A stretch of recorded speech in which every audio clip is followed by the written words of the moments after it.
Hey, accidents happen. But if you're in a movie, sometimes accidents can turn out to be amazing. In fact, some of the most memorable moments in cinema were actually the result of mistakes that the filmmakers decided were too good to leave out of the finished movie. Here's a look at some movie bloopers that were too good to cut. Guardians of the Galaxy. Alfred Hitchcock coined the term MacGuffin to describe important objects upon which the plot of a movie revolves, like the briefcase in Pulp Fiction or the Infinity Stones in the Marvel Cinematic Universe. As any comic fan will tell you, the Infinity Stones are incredibly important and powerful, which is why it's so funny when Chris Pratt as Star-Lord just straight up drops one. Let us see what you brought.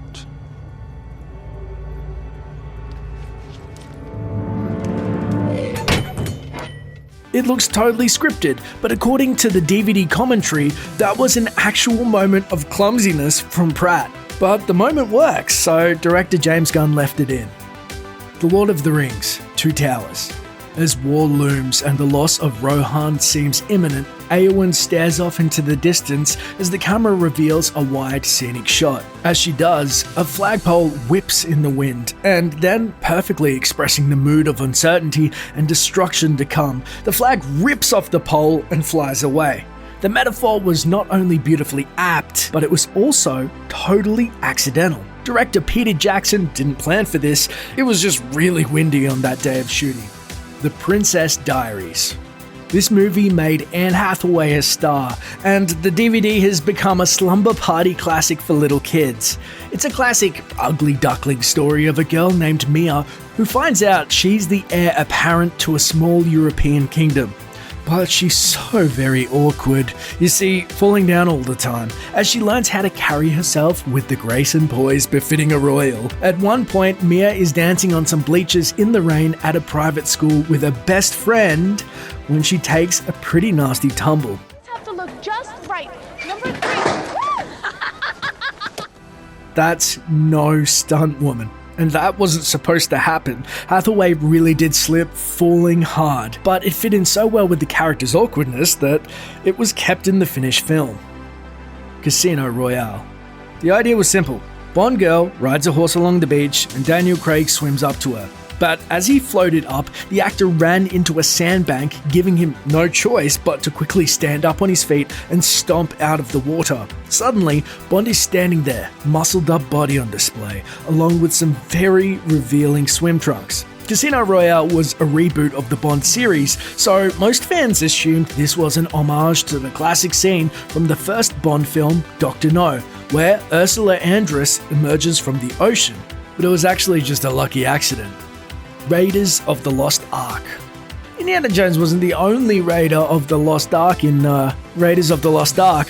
There was also evil French archaeologist René Belloc, who suffers a doubly horrible fate. Not only does his head explode,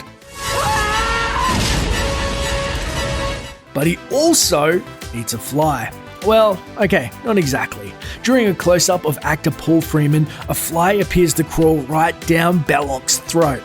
Freeman later revealed that the insect actually flew away after crawling around his lip for a moment, but some judicious editing after the fact made it look like the cold-blooded Belloc just ate the fly instead.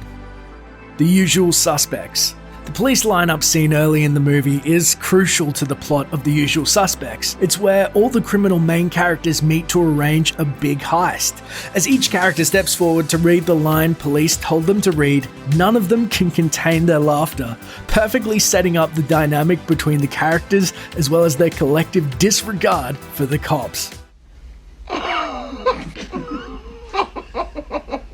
But the laughing wasn't in the script, and it wasn't a directorial note.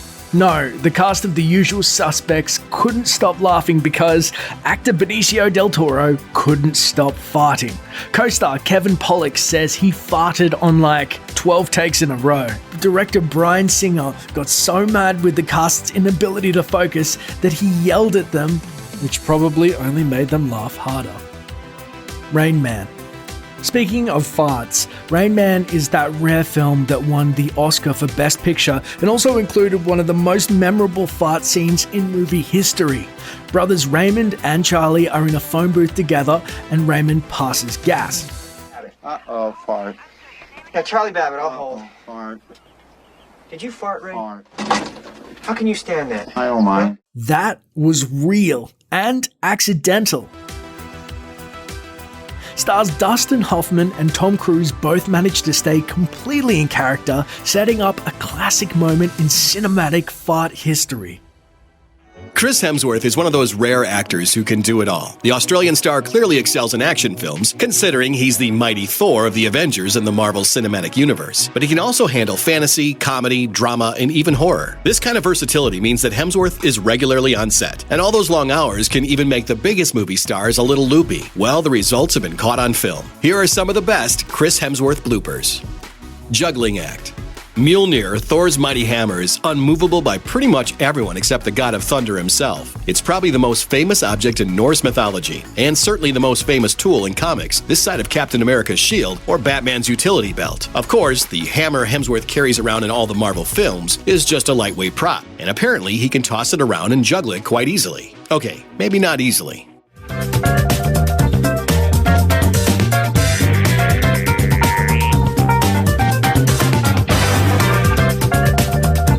Jokebusters. Before the cameras roll, actors carefully memorize their lines. Preparation is important for a good performance, of course. But familiarization with the material is critical in comedies. If actors don't know what's coming, they're liable to laugh and ruin takes. Now imagine how tricky it gets once everyone is improvising on the spot. Take the 2016 Ghostbusters, for example, when Hemsworth had to describe why he likes hot dogs. Contains all 2 food groups. Dogs and buns. Sorry. Director Paul Feig encourages actors to try out ideas that pop into their heads during filming, and even throws out suggestions himself. But sometimes when a joke is brand new, it's hard to deliver it with a straight face. I slept through a fire once. Didn't even smell it. It was in your house? Yeah. The whole house burned down around me. Yeah. And once a bad case of the giggles has set in, there may be no coming back from it. Fire was in your house? Yeah. And the whole house went down. It's like it upsets me now. Just say it.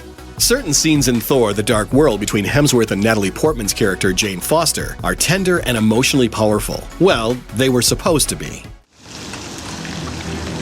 But I do know this. Know what? I know that... That what? Come on, Thor, just tell her how you feel. Jane, I don't know what happened or where you were. Huntsman holdups. Hemsworth plays the title role in the Huntsman films, the action-packed adaptations of the Snow White folktale, collected and popularized by the brothers Grimm in 19th century Germany. The films actually take place long before that. They have a strong medieval fairy tale vibe. At any rate, it's long before the dawn of mechanical flight, which means Hemsworth had to put the acting on pause whenever filming was interrupted by scene-stealing airplanes. Have you been true? The planes weren't the only things that held up production. Unfortunately, there was one on-set diva who wanted nothing to do with poor Hemsworth.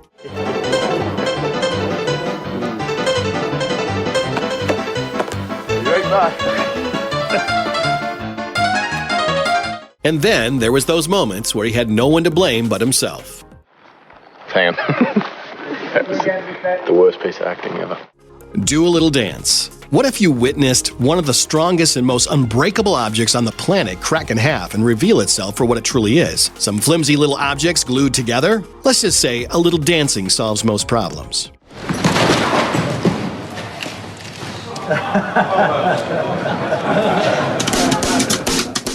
Cape gone wild. The 3 most defining characteristics of Thor are the powerful hammer in his hand, that long blonde hair, and his red cape that ripples in the wind behind him. Well, 2 out of 3 ain't bad, because on the set of this standalone Thor film, Hemsworth's most temperamental co-star was that cape.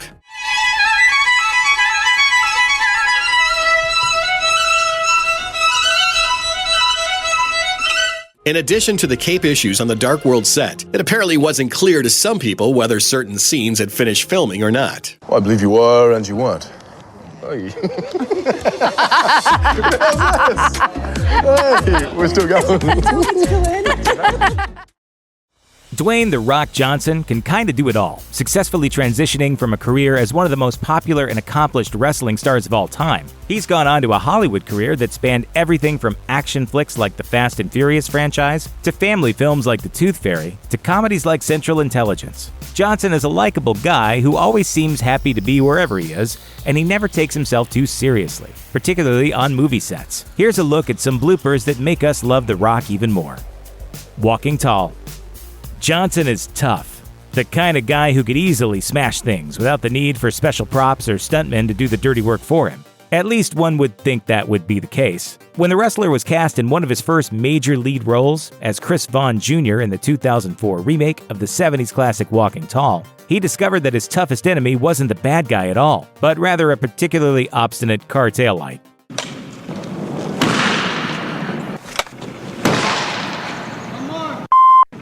I'm strong, I swear.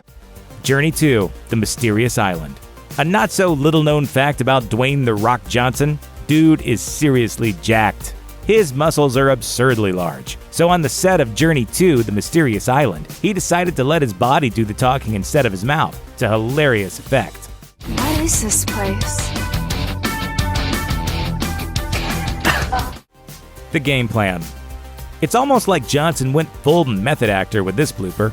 In the game plan, he plays a star quarterback who's thrust into the wackiness of fatherhood upon suddenly learning he has an 8-year-old daughter. But as it turns out, there are certain pitfalls involved in having a tea party when you're as massive as The Rock. Small chair, big guy. Classic. The other guys. It looks like Johnson had cold feet when it came time to film this big scene in the cop comedy The Other Guys, in which he briefly co-starred opposite Samuel L. Jackson. The two extra awesome detectives end up jumping off a building. At least they're supposed to. Oops.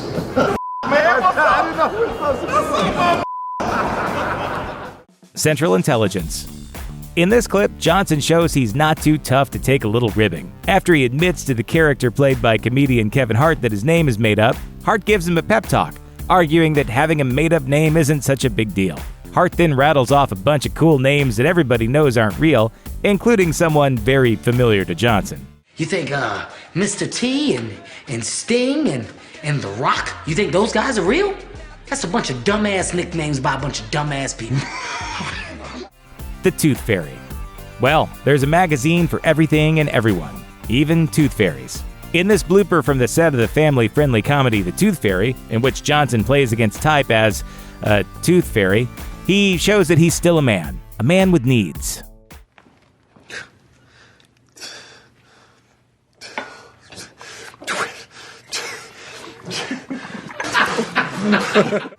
Race to Witch Mountain. Johnson keeps the mood light and shows that he has some pretty agile improv comedy skills for a guy best known for big and flashy action movies. During the filming of this Disney remake, Johnson yells out the names of a bunch of different animals in an attempt to distract another character, including one very dangerous animal in particular. Is that a woodchuck? Ferret? Kangaroo? Vin Diesel? This guy's better looking. Fast 5. Speaking of Vin Diesel, here's Johnson messing around on the set of Fast 5. He's only pretending to mercilessly pummel Vin Diesel about the head and face over and over again, though according to internet rumor, he probably wishes he had unloaded for real when he had the chance.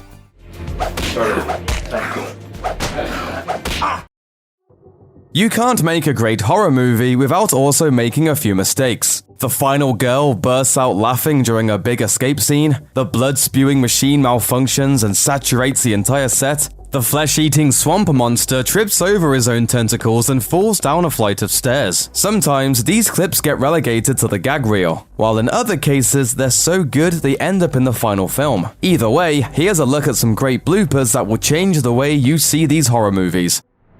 The Cabin in the Woods. Joss Whedon's 2012 entry into the horror genre was typically tongue-in-cheek, filled with intentional, hilarious subversions of various scary movie tropes, including the epic finale, in which a virtual encyclopedia of monsters escape from their cells and annihilate the technicians who have been holding them captive. But while the carnage of that last act was planned, one of its best scenes was the beneficiary of a happy little accident. Specifically, we're talking about the scene where actor Bradley Whitford was eaten by the merman. The death itself was cool, but the best part is what comes after. Oh, come on!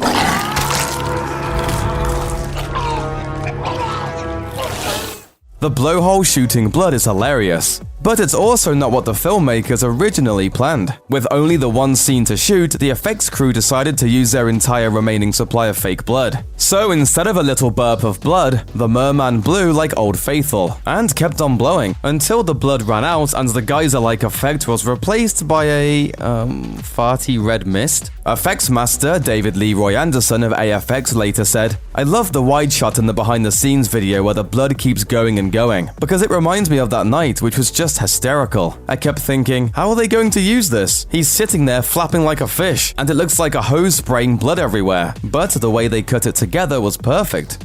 Scream. In 1996, Wes Craven's send-up of the slasher genre heralded the dawn of a new wave of smart, sleek, self-aware horror films. The special effects, however, were the same tried-and-true practical techniques directors have relied on for years, including the use of corn syrup to simulate blood. And in a movie where it seemed like someone was stabbed to death every other minute, things were extremely sloppy and sticky on set by the time the film reached its thrilling climax. This led to a hilarious unplanned exchange, when Skeet Ulrich lost control of the blood-covered phone and accidentally winged it right at Matthew Lillard's head, leading to a very genuine reaction from the surprised actor. Hit me with the phone! Ordinarily, an outburst like that might have led to a shout of "cut" and a request to do the scene again. But according to the Scream DVD commentary, because Lillard was supposed to be playing the doofy sidekick to Ulrich's cold-blooded psychopath, his reaction wasn't out of character. Craven went ahead and kept it safely off the cutting room floor. As it turned out, it was a wise move. Not only did the line make it to the final cut, it's one of the funniest moments in the movie. Another of the funniest moments in Scream can only be seen in the blooper reel though, and it comes courtesy of the director himself. Wes Craven, who also directed the classic A Nightmare on Elm Street, made a cameo in Scream dressed as nightmare villain Freddy Krueger. That was fun enough, but in one outtake, he demonstrated a gift for physical comedy that fans wish had made the final film.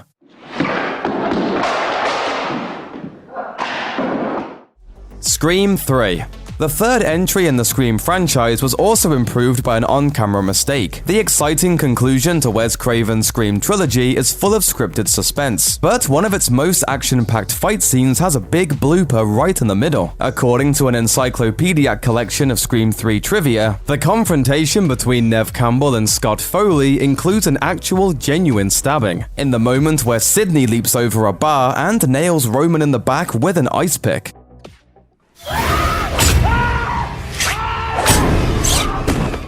Foley was wearing a protective pad for the scene, but Campbell missed her mark and plunged the pick into Foley's actual flesh. No wonder his scream of surprise and pain seemed so genuine.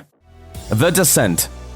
A terrifying movie in which a bunch of young women are stalked and killed while exploring a darkened cave system. It gets even more frightening when The Descent adds in a bunch of subterranean monsters wanting to eat their delicious flesh. That's why it's so funny on the blooper reel when one of the victims, whose face is all deformed from unspeakable things, gives one of the humans an unexpected moment of romance.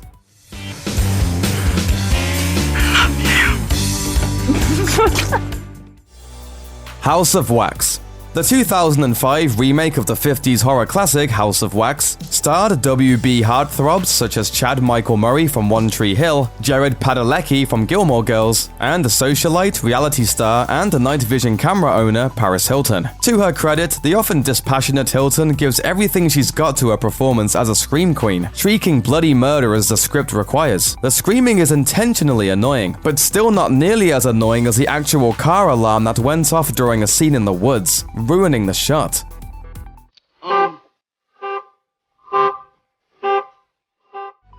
Scream 4.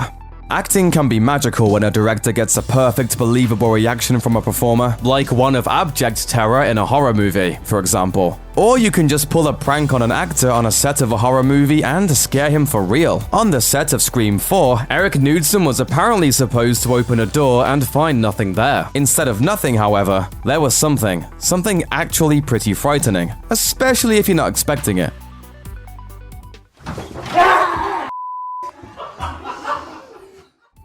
Halloween.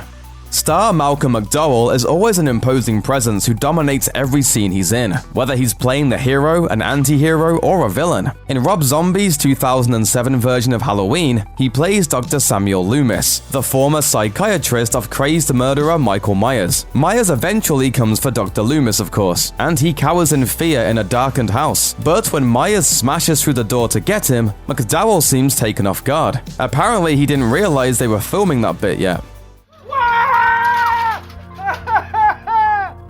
You must be joking! That Halloween reboot must have been a pretty lively set to work on, because its blooper reel offers up another goofy outtake. What's so funny about being stabbed? As far as actor Ken Foree is concerned, everything. While Michael Myers repeatedly stabs him with a prop knife and fake blood audibly oozes everywhere, Foree gets a case of the giggles that simply won't die.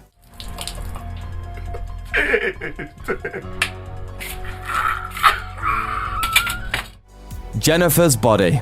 Oscar winner Diablo Cody wrote the screenplay for Jennifer's Body, which offered character relationships a bit more complex than those in the average horror movie. Over the course of the film, nerdy Anita, played by Amanda Seyfried, comes to both love and hate her best friend, popular cheerleader turned murderous succubus Jennifer, played by Megan Fox. Those mixed feelings physically manifest in a scene in which Seyfried screams accusatory things at Fox's character, and then kisses her. Or at least she tries to kiss her, as Fox is apparently so deep in her monstrous character that she takes a bite out of her co-star. I actually bit her. I'm sorry. We have to stop. The Witch. One of the most truly haunting horror movies in years was The Witch. It features an atmospheric setting in colonial Massachusetts, and it's paired with the scary premise that the witches of the Salem witch trial era just might have been real. There's a ton of weird stuff in The Witch. From dark woods to kidnapping to naked people drinking blood to a goat named Black Phillip that a pair of creepy twins says talks to them. Yeah, but what's not so scary though? Horses. Particularly horses needing to go about their horse bodily functions with no regard for the very expensive film production happening right in front of them. If you don't let me along with you, I'll wake Mother and Father this instant.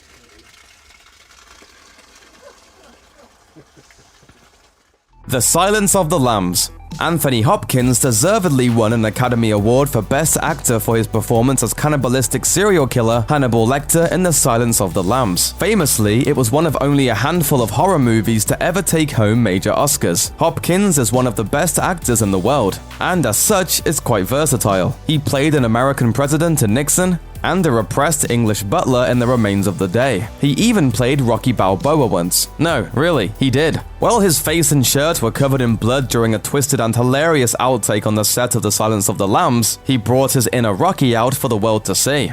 This one is for you, Adrian. Now you, Paulie. Let's go for it. Rocky 5. Let's do it now. Guy goes on the box. Even cannibals need to laugh now and then.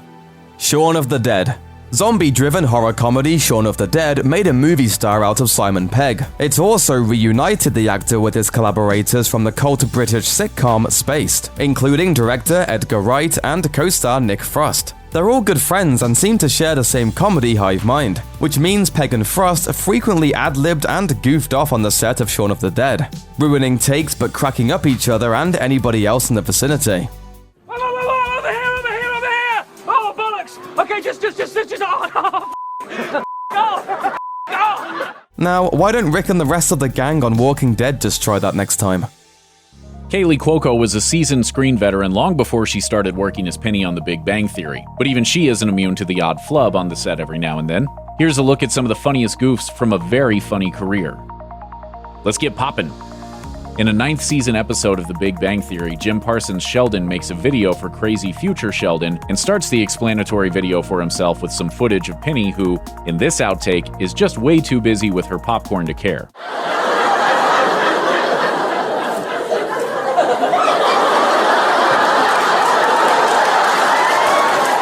In another take, the camera stays on Sheldon, who makes a wisecrack about Penny. Penny and her popcorn, however, aren't having it. She offers you food, it's safe to take it. You probably paid for it anyway.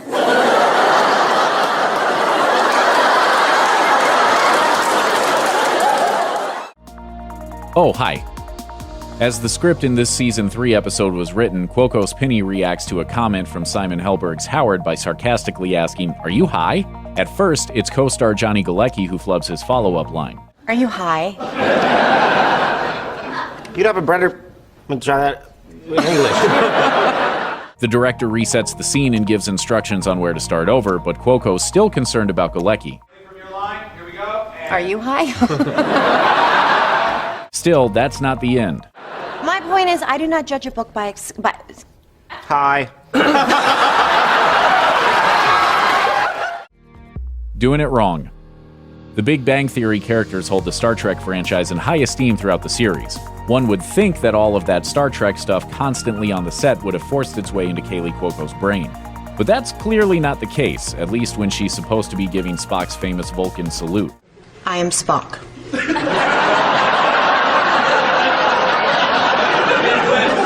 I do it wrong? I did! I've been doing it... Oh, this way. Another word for Leonard.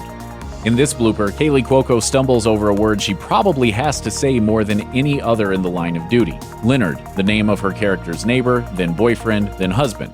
Leonard. Balls! Cuoco's blooper then grows infectious as co-star Jim Parsons can't get through the next part of the scene without fudging his own dialogue. Gripping. Oh, no. Balls. The key word is balls. Balls. Not very appetizing.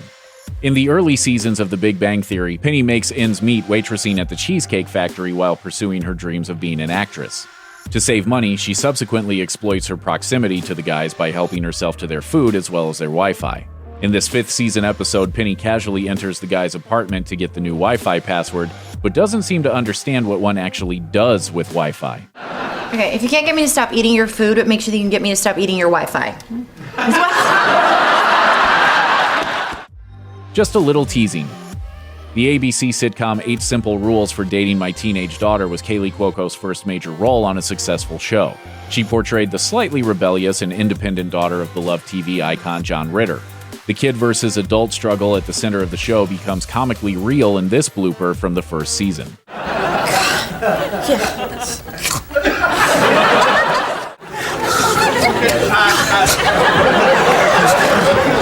imitating me! Stop it! Action. Yes, you can rib Kaley Cuoco on a sitcom set, but she can give as good as she gets, even to a legend like John Ritter. On the set of 8 Simple Rules, Cuoco can't really start her scene until Ritter walks onto the stage, and boy is she impatient. Ritter. What? Action.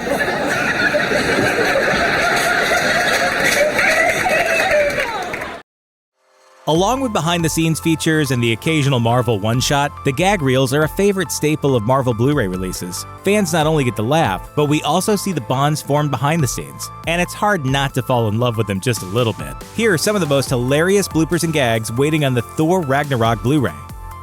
Butterfingers. One of Mjolnir's amazing properties is that when Thor wills it back to his hand, it comes straight away, even if the hammer needs to cross nations, galaxies, or Doctor Strange's entire collection of sorcerer artifacts. Mjolnir always comes home.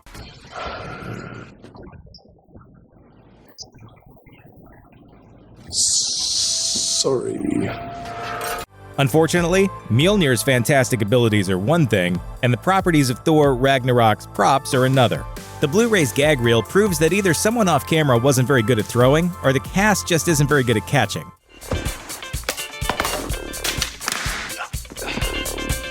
This kind of thing is to be expected. By all appearances, Chris Hemsworth has never been able to catch anything anyway. Low blows. Thor Ragnarok included some fantastic leading female characters. Cate Blanchett turned in a fun and utterly vicious portrayal of the lead villain, and Tessa Thompson was funny, believable, and badass as Valkyrie. He's mine.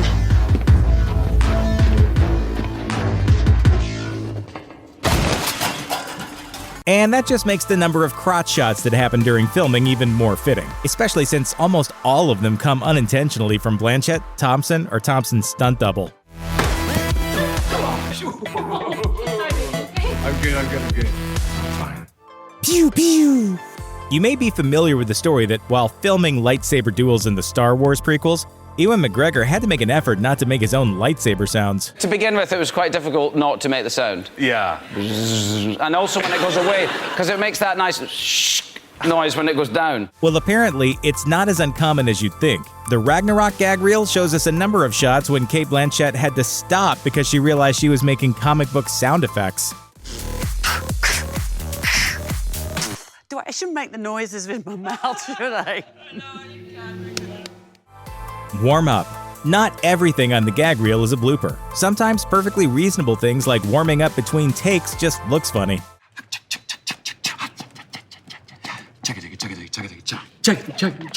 Hey! They're not playing to the camera or making any funny mistakes. They're just making sure they don't pull a hamstring when they pretend to be super people for a couple of minutes. No harm in that.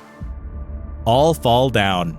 Maybe it's a side effect of the Avengers' escape from Sakaar through the devil's anus. Or maybe director Taika Waititi took the bottomless mug of beer from the Doctor Strange scene and passed it around the cast and crew every day. But for whatever reason, no one in the cast of Thor Ragnarok seemed to be able to stay upright for more than a few seconds at a time. Forget it. Just, you know what? What makes their various spills that much funnier is that it never seems like there's anything in particular knocking them down. They don't seem to be in the middle of complicated action sequences. They just fall down. A lot.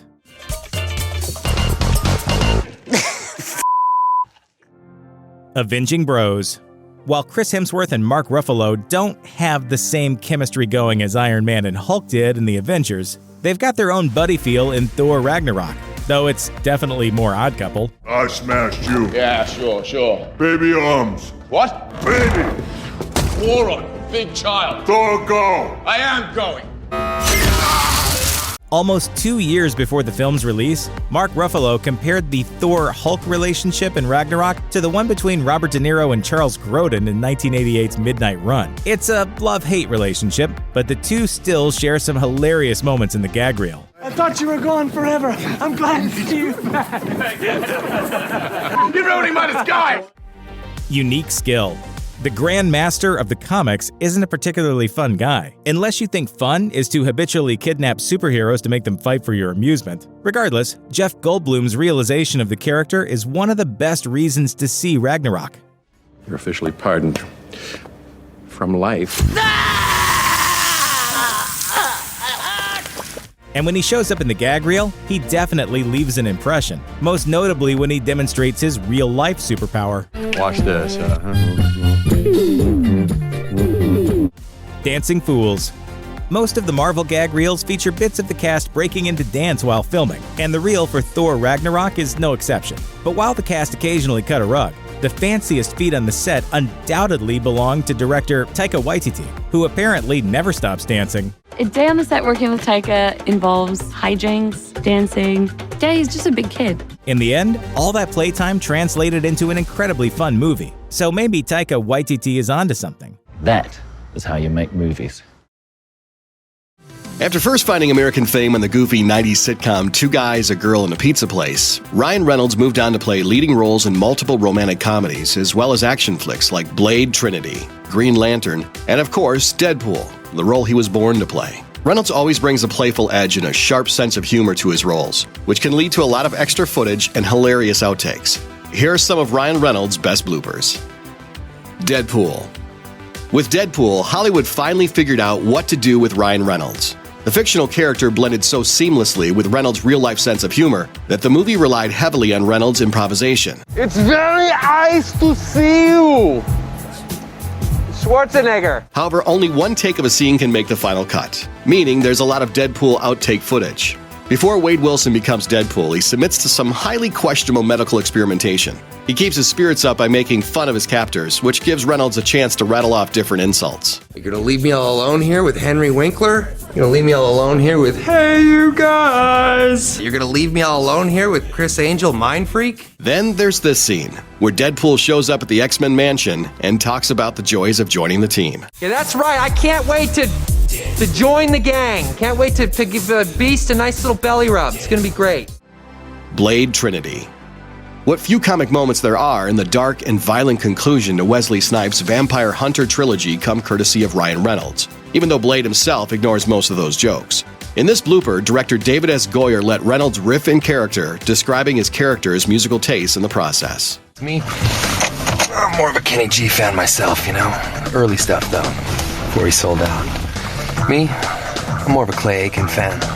People say I look like him. Me? I'm more of a Don Johnson fan. A lot of people don't know he recorded an album. The Proposal. This 2009 rom-com starred three of Hollywood's most well-liked actors, Sandra Bullock, Betty White, and Ryan Reynolds. In one of the scenes, they all get together for a group hug, which leads to one of the best bloopers from the movie. My nipple. She's got my nipple. Honestly, we can't tell if Reynolds is making fun of Betty White's height or if White actually tried to take a bite out of him. Either way, at least they didn't start kissing. Nope, Reynolds saved all that loving for the dog. Oh, Kevin! Just be sure not to let him outside or the eagles.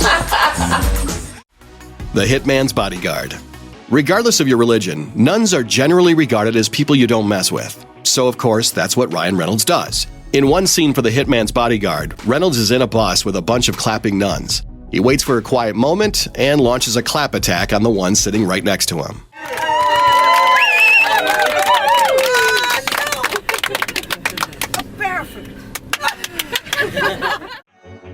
The Change-Up.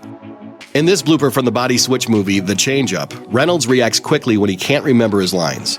He stays in character as long as he can before admitting to co-star Jason Bateman that he has no idea what he's supposed to be doing. I don't feel particularly good about this. We're just doing a pickup? No, I just had a complete brain malfunction. You want to reload? Probably because I don't feel particularly good about this. Just Friends. Let's face it, poop jokes can be pretty funny. They're even funny on repeat, possibly even funnier. Case in point, this blooper from the comedy Just Friends. Each time Reynolds tries to say his ridiculous line, he and co-star Amy Smart just laugh harder and harder. Leave? Why would Mr. Pee-Pee Pants want to leave? Stick around. I'm gonna myself. Stick around. I'm gonna crap my pants. I'm gonna crap my pants. R.I.P.D. It's nice to know that some actors never lose their sense of fun while filming a movie. As this footage from the making of R.I.P.D. shows, Reynolds always has a blast while making a film. Of course, it helps that he's got some fellow goofballs like Jeff Bridges and Kevin Bacon to play against, and a stunt car to mess around in.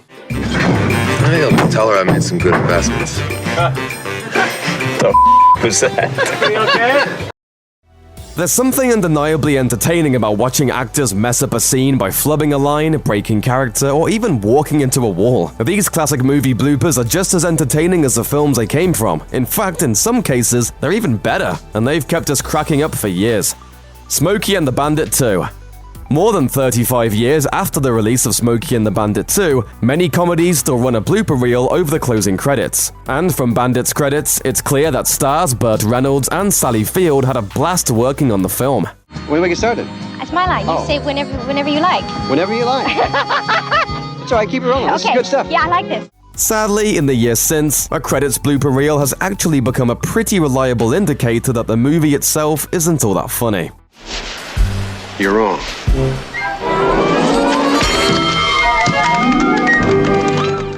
Home Alone. Unless you're some kind of monster, there's not much that's funny about watching a child get hurt. But when Macaulay Culkin slips on ice in an outtake from the first Home Alone film, well, it's downright hilarious. I thought the Murphys went to... Perhaps it's because falling down is always funny, no matter who's doing the falling. North by Northwest.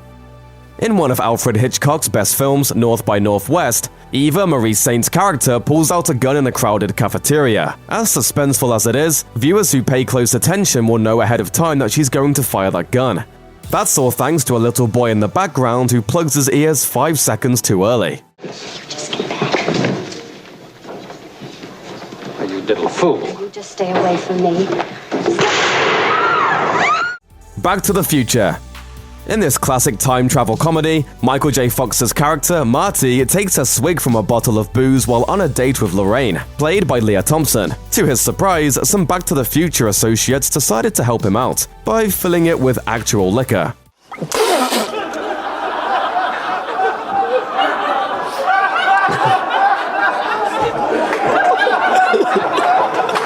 His reaction was 100% real, and he didn't seem too upset about it either. The Frighteners. Before he moved on to epic films like The Lord of the Rings and King Kong, Peter Jackson directed this quirky horror movie about a guy who develops the ability to communicate with ghosts. Though Michael J. Fox wanted audiences to associate him with something other than Back to the Future, it seems that even he had a hard time doing that himself. During the shoot, when speaking to the character named The Judge, Fox kept calling him Doc as in Doc Brown from Back to the Future. Little cook in the Pony Express, huh, Doc? Whoa! I called him Doc. Doc! Doc, I did it again. We're the Millers. Jason Sudeikis, Jennifer Aniston, Emma Roberts, and Will Poulter pretend to be a family as part of a drug smuggling operation in We're the Millers. In one scene, Sudeikis' character turns on a radio, and TLC's Waterfalls is supposed to play. Instead, the cast and crew took this opportunity to prank Aniston by blasting the theme from Friends instead. I love this song.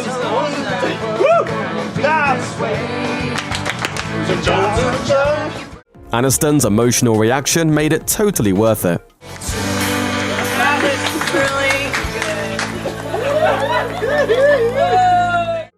Liar Liar. Jim Carrey is an incredible improviser, and directors will often just keep the cameras rolling and let him experiment.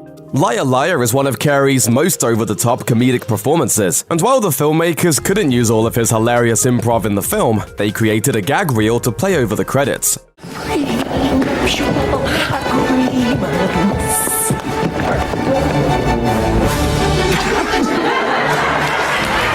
It's also quite a treat to watch cast members clap back at him with hilarious moments of their own.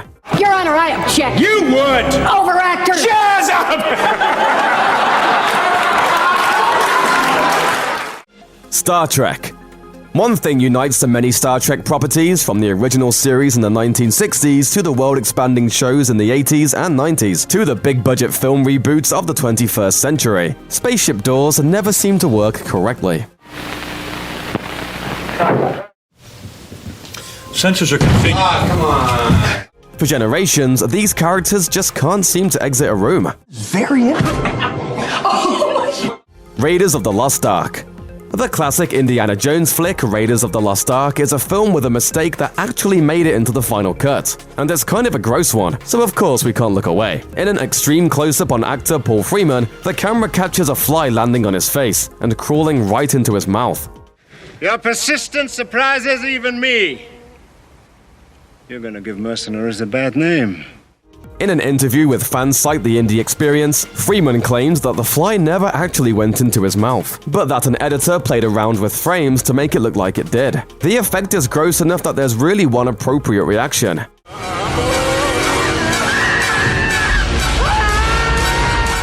Meanwhile, another beloved movie has a blooper that made its way into the final cut, and is now as cherished a part of the movie as any of its other parts. Star Wars. Probably because it's part of one of the most successful and beloved movies of all time, the Stormtrooper bonking his head on a doorframe during Star Wars is one of the most famous movie bloopers ever, and it never gets old. Take over. It's a rare and welcome bit of physical comedy in the otherwise dramatic space opera. Plus, with stormtroopers constantly getting themselves shot, blown up, and thrown around, this minor mishap really helps drive home the idea that these faceless soldiers are the Imperial Keystone Cops of outer space. Movie bloopers are a lot of fun, plain and simple. Film fans love to watch actors flub, and considering the way they make themselves and their co-stars laugh when it happens, actors clearly love bloopers too. Filmmakers, on the other hand, may not love them quite as much. Every time an actor makes a mistake, it delays the shoot just a little, and time is money. And every so often, they're forced to deal with a truly world-class mess-up, a mistake that cost the production big money due to property damage and personal injury. 7. Brad Pitt suffered a nasty injury on the set of Seven. During one scene that called for him to chase his suspect in the rain, he slipped and smashed his hand into a windshield, severing a tendon. Director David Fincher mentions on the film's DVD commentary that Pitt showed him his wound, which was so severe he could see the white of the bone. Making the best of a bad situation, Fincher managed to incorporate Pitt's injury into the story of Seven by having the script rewritten to have Pitt's character suffer an injury in the line of duty. It added time and expense to the production schedule, but it was probably a lot cheaper to explain why one of the film's main characters was suddenly wearing a cast than simply delaying shooting long enough for Pitt to recover. Still, it didn't solve the problem completely. Like most movies, Seven was shot out of sequence, so an earlier scene filmed after Pitt's injury required the actor to hold his bad hand in his pocket or behind his back. Skyfall. According to writer and filmmaker Charlie Line, the 2012 James Bond adventure Skyfall had to deal with some unplanned expenses because star Daniel Craig wore a pair of leather gloves at the wrong moment. As Line told the story via Twitter, which he heard from someone who worked on the film, Craig asked director Sam Mendes if he could wear a pair of leather gloves in a particular scene. Mendes agreed, and the cast and crew got down to work filming a sequence in which a bad guy gets Bond's gun away from him, only to find he can't fire it because it has a fingerprint scanner. It will only work for Bond. There's a microdermal sensor in the grip. Encoded to your palm print so only you can fire it. Months later in the editing bay, a production assistant noticed a problem. Then how was Bond ever going to fire it wearing gloves? And so silence falls across the room. After considering the cost of reshooting the scene, the filmmakers decided it would be cheaper, although still quite expensive, to digitally remove the gloves from Craig's hands for the entire sequence. If you watch the scene now, honest to God, you can see that Bond has these ridiculously pudgy hands. He has these like Mr. Blobby hands because in every single frame he was wearing these thick leather gloves that have now been painted over with Craig tone hands. The Hateful Eight. To play the crafty outlaw Daisy Darmagou in Quentin Tarantino's The Hateful Eight, Jennifer Jason Leigh had to learn how to play the guitar. The lucky actress got to learn on the same one she'd strum in the film, a vintage Martin guitar dating to the 19th century, loaned to the movie by the Martin Guitar Museum. Lee's big guitar-playing moment on screen was all planned out. While she was playing, co-star Kurt Russell was supposed to grab it. The scene would cut, and the Martin would be traded out for a cheaper prop guitar, which Russell would smash when the camera started to roll again. But that isn't what happened. Instead, Russell grabbed the real Martin from Lee and smashed it. Give me that guitar. Music time's over. Lee later told Billboard Kurt felt terrible. He had no idea. Justice League.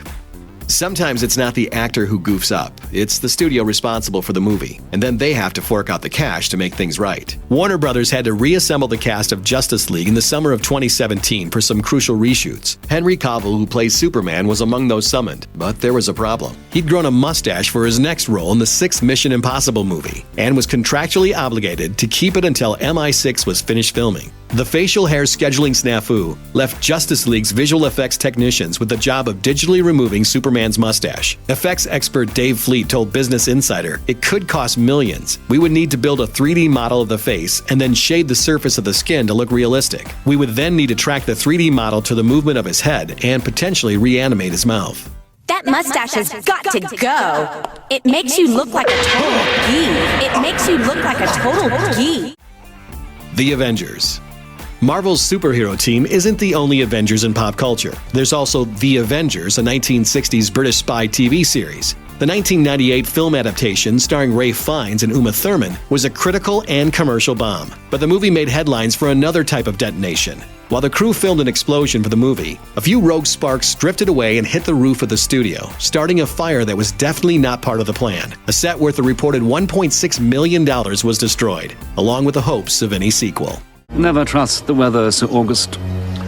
Rain or shine, all is might. The bloopers from the Avengers films might be some of the funniest we've seen in a while. In fact, they're so funny that it's hard not to fall in love with the films all over again. In the realm of superheroes, especially Norse mythology-derived superheroes, you're only as good as your accessories. Thor has quite a few. his long red cape, hhis long blonde hair, and his mighty hammer Mjolnir. When it comes to his hammer, it's so tough and unbreakable that it took the might of Hela, the goddess of death, to finally break it in Thor Ragnarok. Maybe they got the idea for that moment from this blooper, in which Thor's magical hammer sure seems like a very breakable prop.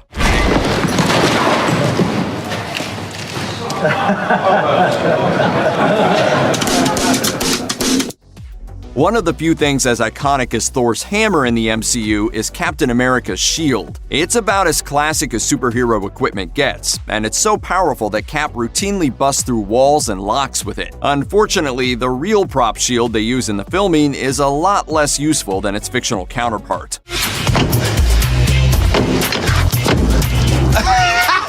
It's easy for the comic book version of Bruce Banner to just rattle off scientific terms because someone can just scribble them into a speech bubble. It's clearly a bit harder for actors to say all those complicated words in real life. Just watch Mark Ruffalo as he struggles to deliver what's clearly a mouthful of technical mumbo-jumbo in the Avengers Age of Ultron.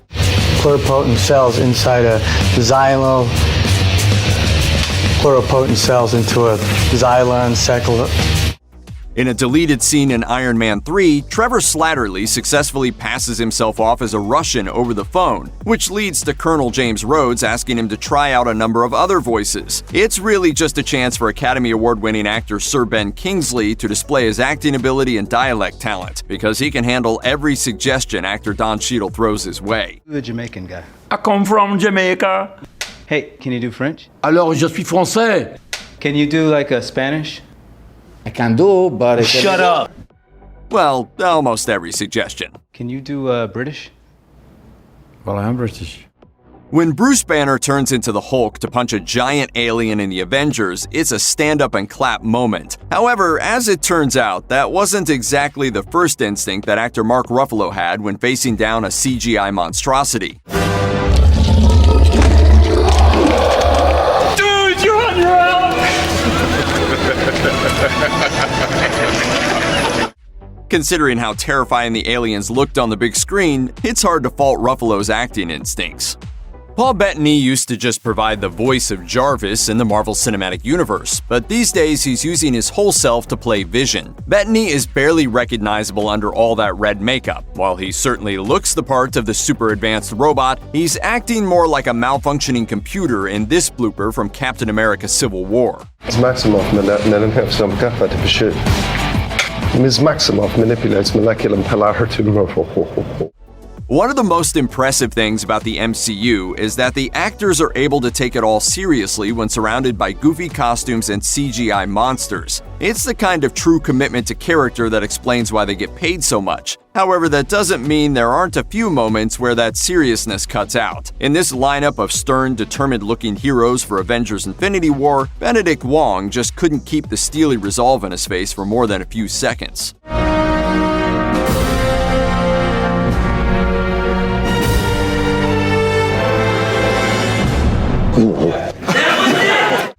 Spider-Man Homecoming included one of the most memorable cameos in MCU history, when Chris Evans' Captain America pops in via green-screened video to deliver some corny educational advice to the students of Peter's high school. So, you got detention. You screwed up. However, one particular video is just a bit too over the top for Evans to make it through without cracking up. Hi, I'm Captain America. Whether you're a student or a soldier, there's one thing that will always give you an edge. A hot lunch. Ant-Man and the Wasp was packed with plenty of car chases through San Francisco, a city full of steep hills, big curves, and tons of traffic. In this blooper, Paul Rudd gets into character as he prepares to shoot one of those sequences. Good scene, everyone. Let's have fun with this one. Best scene in the movie. Rum, rum, rum, rum. Is it bad if I start the scene going like this? Rum, rum, rum. An MCU movie made in the last few years just wouldn't be complete without a Stan Lee appearance, and Ant-Man and the Wasp had one of the legendary creator's best cameos. As Scott Lang, Hope Van Dyne, and their associates battle bad guys through the twisty streets of San Francisco, Lee shows up as a guy whose car gets shrunk by Ant-Man's signature technology. Well, the 60s were fun, but now I'm paying for it. It turns out that's just the take filmmakers decided on. They had Lee go through a huge list of funny possibilities. Oh, no, my sandwich was in there. Well, at least now I'll be able to park in San Francisco. The two Ant-Man movies are pretty much the funniest of all the MCU standalone flicks. The casts of both feature performers with a knack for comedy, including Walton Goggins, Michael Pena, Randall Park, and Judy Greer. Even so, it's a pleasant surprise for viewers to suddenly encounter Tim Heidecker, a comedy innovator known for his bizarre, boundary-pushing work on cult TV favorites like Tim and Eric Awesome Show Great Job. In Ant-Man and the Wasp, he plays the leader of a San Francisco Bay boat tour guide. Some of Heidecker's best lines were unfortunately left for the blooper reel, though. I freak for whales. I've loved them ever since I was a kid. I'm not trained really in biology or knowing anything about them. I've memorized a couple of facts, but I couldn't go deep. Black Panther is a crowning achievement in filmmaking, and it also gave the world one of the all-time great movie catchphrases. It even makes an appearance in Avengers: Infinity War. Wakanda forever! Since Black Panther's release in early 2018, millions have flashed each other the crossed arms salute. By now, everyone knows how to say Wakanda correctly. But during the film's production, a few cast members had trouble getting it down. In this clip, neither Martin Freeman nor Danai Gurira are confident in their ability. That thing that was on your arm is from Wakanda? Wakanda won't. Doctor Strange was a harder sell than your typical superhero movie. After all, Dr. Stephen Strange's powers come from an ability to connect with the worlds of mysticism and magic. To effectively ground that in reality, the filmmakers required the services of an actor with extensive classical training and an impressive resume full of award-winning dramatic roles. That actor? Benedict Cumberbatch, who earned widespread acclaim for his work in Sherlock and The Imitation Game. But who knew that Cumberbatch could be so silly? Underneath all the pomp and circumstance, he's just as goofy on set as a wacky comic actor. Judging from this blooper reel, he's especially down to get down, breaking into dance routines while filming his scenes.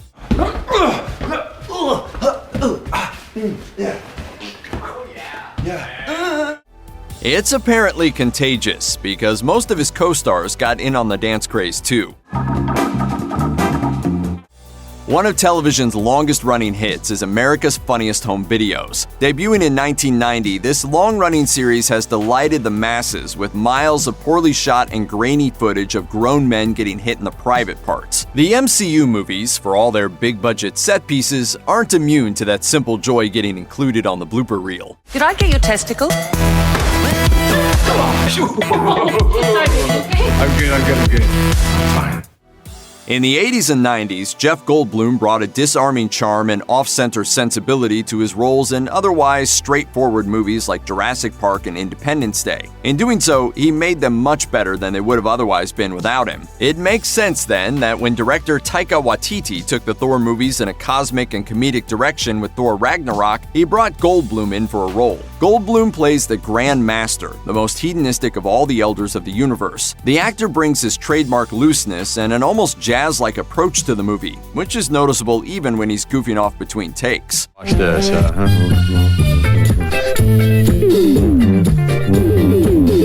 Loki, take it away.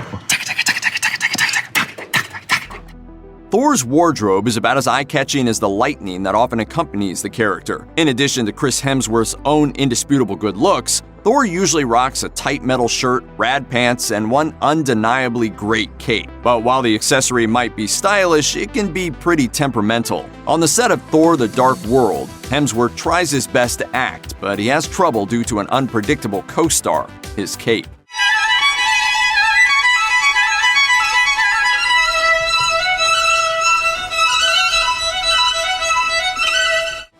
Science fiction films and superhero movies are full of mythology, backstory, and their own sets of rules. Iron Man 3 is a sci-fi film as well as a superhero movie, and it's got a lot of specific words and jargon its actors need to clearly and slowly deliver, so the action around them makes sense. It's a delicate balance to nail the terminology that's been part of a comic or cinematic universe for years so it satisfies both hardcore and new fans alike. That's why Marvel and its filmmakers hire top-notch talent to deliver the written lines. Actors like Robert Downey Jr. have the training, skill, and talent necessary to say all the technical talk in a believable way. Still, sometimes it's hard to get those words out, because even for an actor of Downey's caliber, there's a lot to remember. In Iron Man 3, Tony Stark has to recall his various super suits. There are a lot of them, and in this blooper, Downey Jr. needs the assistance of the Heartbreaker armor to help out the armor whose name escapes him. Heartbreaker, will you help? What's his name? Red Snapper. While the MCU movies enjoy a lot of cast overlap for their various superheroic characters, Black Panther came out of nowhere to introduce many fantastic characters to the Marvel Cinematic Universe. It also had the added benefit of making huge stars out of the actors and actresses who portrayed them. Chadwick Boseman had attained some fame after playing Jackie Robinson and James Brown in 42 and Get On Up, respectively, while Lupita Nyong'o achieved her breakthrough with 12 Years a Slave. Now they're A-listers thanks to their roles at the top of the cast of this superhero action blockbuster. Denai Guerrera established a big screen career for herself beyond her role as the katana-wielding Michonne on The Walking Dead, but in this blooper, she's quickly and effectively upstaged by yet another breakout MCU star. A goat. I know you have found something. A sense of peace. Okay, now you are going too far now. In spite of all the flying dragons, Game of Thrones is one of the most serious shows in TV history. And with all that tension on screen, the show's cast of award-winning actors from all over the world simply has to break the tension from time to time. That results in some very charming, if surprising, bloopers that will change the way you watch these scenes in Game of Thrones. Tyrion Tongue Twister. Peter Dinklage has won 2 Emmys and a Golden Globe for his portrayal of Tyrion Lannister, the witty, less-loved child of one of the most powerful clans in Westeros.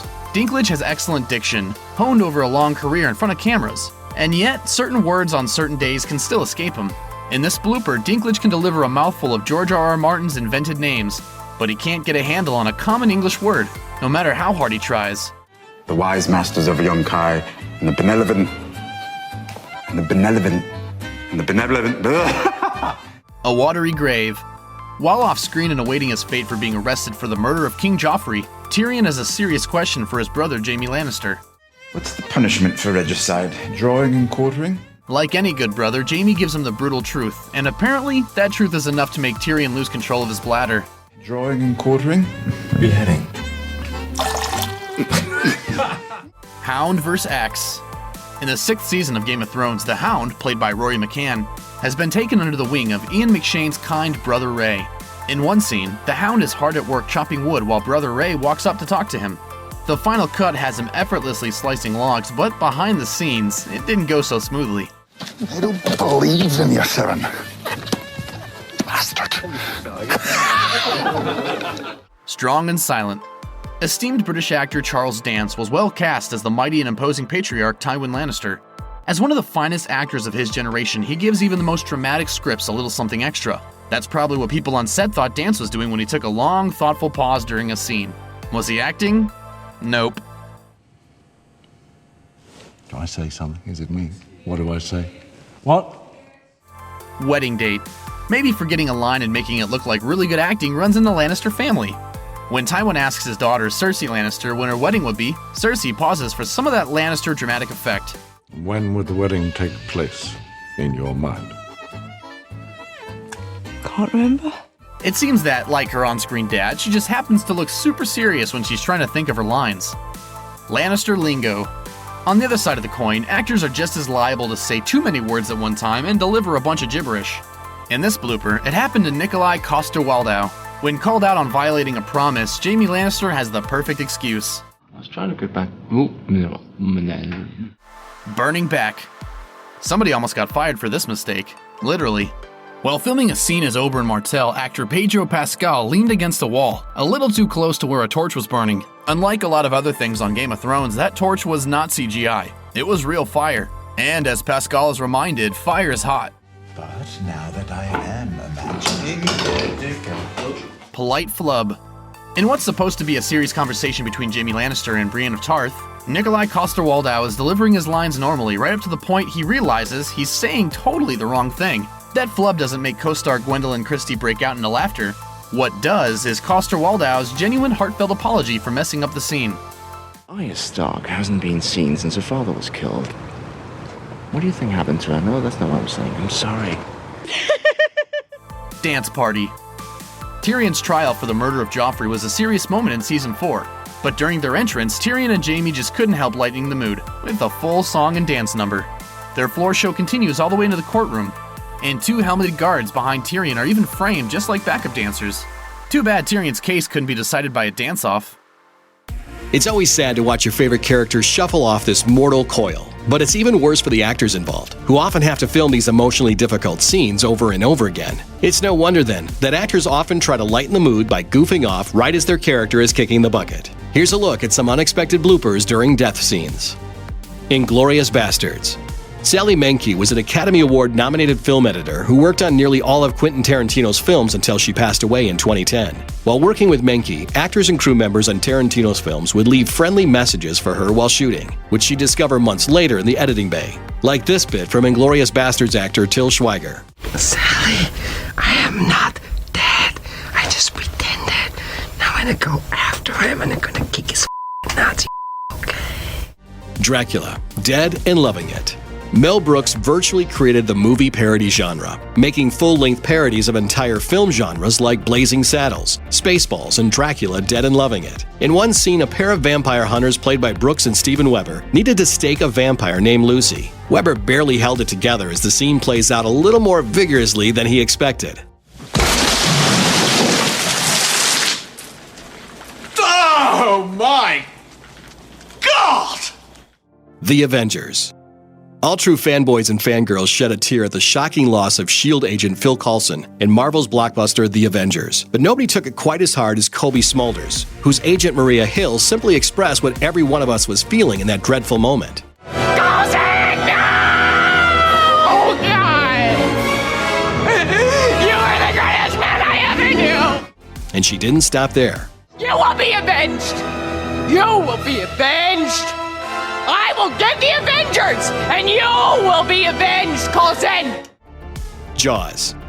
As grizzled old Quint in Jaws, Robert Shaw got to have a spectacular, gruesome, and memorable farewell. The cast and crew probably had no idea the scene would go down in the annals of movie history, because to Shaw, it was downright hilarious, thanks to just a little too much fake blood. Calling Mel Brooks.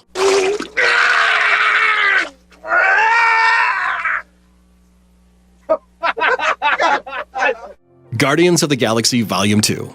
Making movies is tough work, with shooting days regularly lasting more than 14 hours as crews prepare sets, lighting, props, and practical effects rigs. That means a lot of tired actors, as Michael Rooker proved in this scene from Guardians of the Galaxy Volume 2. Since he was playing the deceased Yondu, all he had to do was lie there while his co-stars delivered a heartfelt eulogy over his body. But it turned out to be just a little too comfortable. Sometimes it's right there by your side all along and you don't even know it. Even Drax couldn't wake him. Merlin. Owen Mackin portrayed Sir Gawain in the long-running British series Merlin, right up until the character was laid low by treachery. The once mighty Gawain expired in the arms of his friend Percival, played by Tom Hopper, while sadly lamenting his failure to stop the bad guys. Or at least, it should have been sad. But Hopper apparently took it a little differently.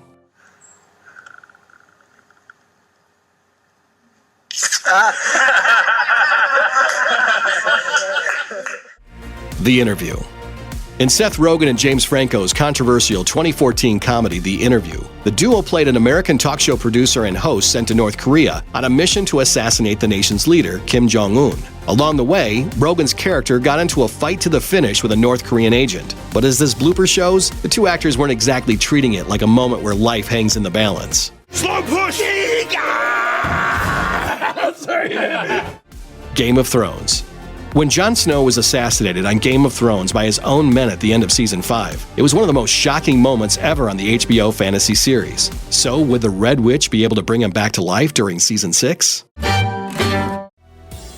Some of the most memorable scenes in Hollywood history were actually unscripted, adding a flicker of authenticity to an otherwise artificial, yet finely crafted final product. These would-be bloopers were too good to leave on the cutting room floor, so the directors kept them in the final edit instead, where they live on as rare glimpses of actors dropping their masks, if only for a moment. Django Unchained. One of Django's chief aims in this 2012 Western is to free his wife from the clutches of terrifyingly crazed slave owner Calvin Candy. The meeting between Jamie Foxx's Django and Leonardo DiCaprio's Calvin is extremely tense, and for dramatic effect, DiCaprio slams his hand on a table and right onto a glass. Hey, lay your palms flat on that tabletop. If you lift those palms off that turtle shell tabletop, Mr. Pooch is gonna let loose with both barrels of that sawed off. DiCaprio didn't stop at all during the take, even though he just seriously lacerated his hand, nonchalantly picking out the pieces of glass and even lighting a cigarette. Blade Runner. Daryl Hannah took home a souvenir from the set of Blade Runner in the form of a scar on her arm, and the take in which she injured it making its way into the movie. While playing a replicant named Pris, Hannah ran from William Sanderson's genetic designer J.F. Sebastian and slipped onto the wet pavement.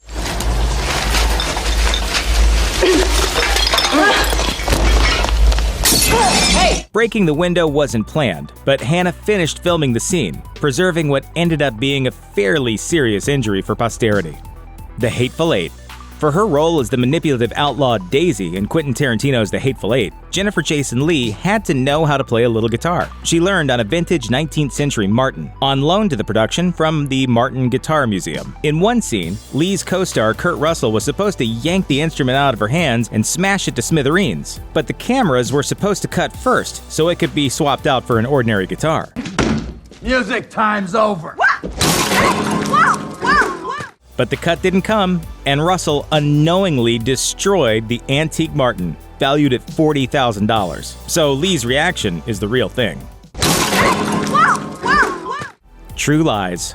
James Cameron's 1994 spy comedy contains some of the biggest and most expensive sequences in movie history, but the one scene from True Lies everybody remembers 2 decades later is Jamie Lee Curtis's striptease. Her character, Helen, takes off her clothes for a man she believes to be an arms dealer, but is actually her husband, Harry, played by Arnold Schwarzenegger. Curtis's sexy moment is interrupted briefly when she loses her balance.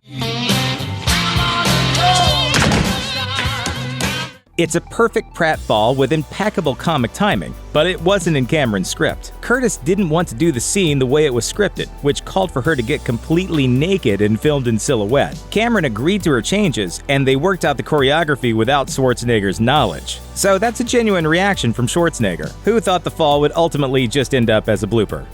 Midnight Cowboy. The 1969 low-budget classic Midnight Cowboy features one of the most famous unscripted lines in movie history, as Dustin Hoffman's Ratso Rizzo and Jon Voight's Joe Buck are walking across a very busy and very real Manhattan street having a conversation. A cab nearly hits Hoffman. Hey! I'm walking here! I'm walking here! Hoffman's response was so perfectly in character that director John Schlesinger kept it in the film, which went on to win Best Picture at the Academy Awards. Annie Hall. It's a scene originally meant to serve as just a transition, allowing Woody Allen's proud New Yorker character Alvy and his girlfriend Annie to mention they're taking a trip to Los Angeles. But has become a classic bit of physical comedy, thanks to an unplanned moment. A stash of cocaine said to be worth $2,000 an ounce is passed around at a party, eventually arriving at Alvy. Really? And what is the kick of it, which I never... Allen says it was a complete unplanned accident, but test screen audiences laughed uproariously at it. So Allen, also the director of the movie, kept it in. Marvel's 2 Guardians of the Galaxy installments are action-packed, exciting, and even meaningful. Best of all, they're really funny. Usually that humor is intentional, but sometimes it's a complete accident. Which is great, because these bloopers make us love Guardians of the Galaxy even more. Rooker books it. You think walking and chewing gum at the same time is hard? Try walking and talking. Sure, it sounds like something you do every day, but as actors Michael Rooker and Tom Proctor prove here, it's not always as easy as it seems. He was cargo, and you guys going soft on him. You walked us right off the set. Yes, I did. Come on, and I'm going to do it again. A blooper from a galaxy far, far away. Kurt Russell is a living legend, but even legends sometimes screw up their lines. Like in this blooper, where Russell accidentally gives a shout-out to the franchise that inspired much of the space action in Guardians of the Galaxy. Well, even where I reside out past the edge of what's known, we've heard tell about the man they call Star Wars. We could be in trouble. Rocket to the gag reel. Groot and Rocket Raccoon are the result of the combined magic of CGI, the voice work of stars Vin Diesel and Bradley Cooper, and motion capture. And thank goodness the movies used real-life human stand-ins for the Tree Man and his Trash Panda buddy, because how else would a blooper featuring these two characters even be possible? I told you can't fence.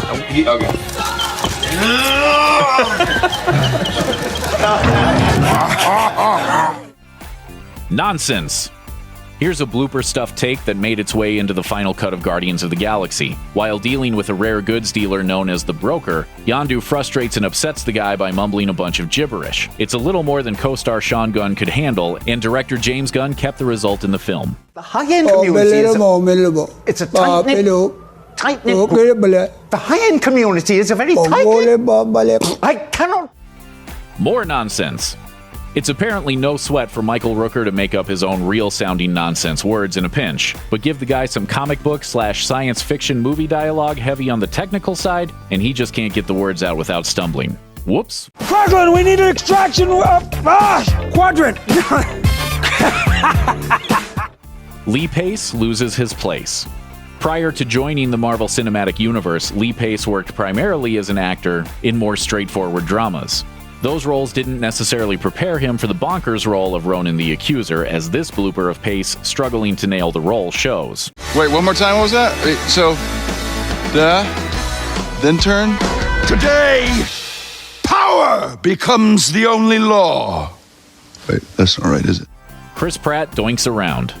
Finally, the encounter between the Guardians of the Galaxy and the alien ruler Aisha drives much of the conflict in the second film. But it could have all gone very differently if Star-Lord had gotten his way. He didn't, but at least the effort left us with this amazing gem. I personally control half the DNA by doing something I call doinking. It's safe to say that Star Wars is likely the most popular film series of all time. Not only have the official chapters and a growing number of offshoots brought in billions of dollars, they've captivated hundreds of millions the world over with classic stories of good triumphing over evil. But it takes a lot of money, time, and effort to put a Star Wars movie together, which means once in a while, someone's going to blow a take. For example, Super Blooper. Sci-fi films naturally include dialogue with a lot of technical words. Alien planets and races, unusual character names, and assorted other jargon. Actors have to work hard to memorize all that stuff, or at least be able to read it off of cue cards properly. But it's a fairly simple word that ended up throwing off Mark Hamill while filming a scene inside an X-Wing. Now let's get some distance before that thing goes... Now let's get some distance before that thing goes supernova. How do you pronounce supernova? What's inflection? Supernova or supernova? Man vs. Sword, Round 1. It would seem that the proper handling of a lightsaber is not really among actor Liam Neeson's, well... particular set of skills. Anyway, while portraying Qui-Gon Jinn in The Phantom Menace, Neeson tried to smoothly unsheath Star Wars' trademark weapon. But as this take proves, he wasn't quite a real-life Jedi Master. Let's see that again. Smooth. Tongue-tied Tarkin.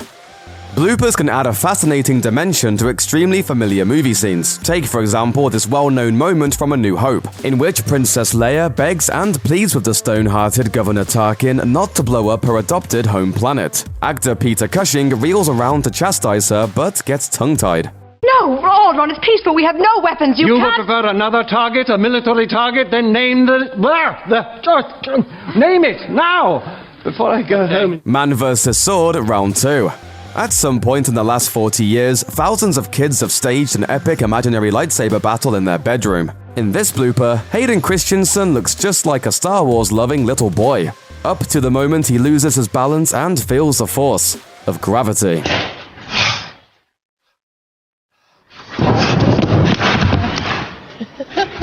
Okay? Stuck Stormtroopers. Blindly serving the evil Darth Vader, Stormtroopers are intimidating, cutthroat, and unemotional agents of death and destruction. What could possibly stop their march of doom? A hole too small to fit through, apparently, as seen in this blooper from A New Hope.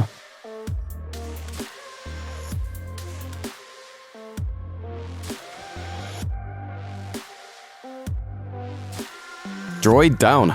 From the first Star Wars film until his death in 2016, actor Kenny Baker operated R2-D2 from the inside. It's easy to forget that R2 is actually a relatively clunky costume and not actually an advanced droid. That means it can tip over, or the controls can suddenly go out, as they did in these bloopers from The Phantom Menace.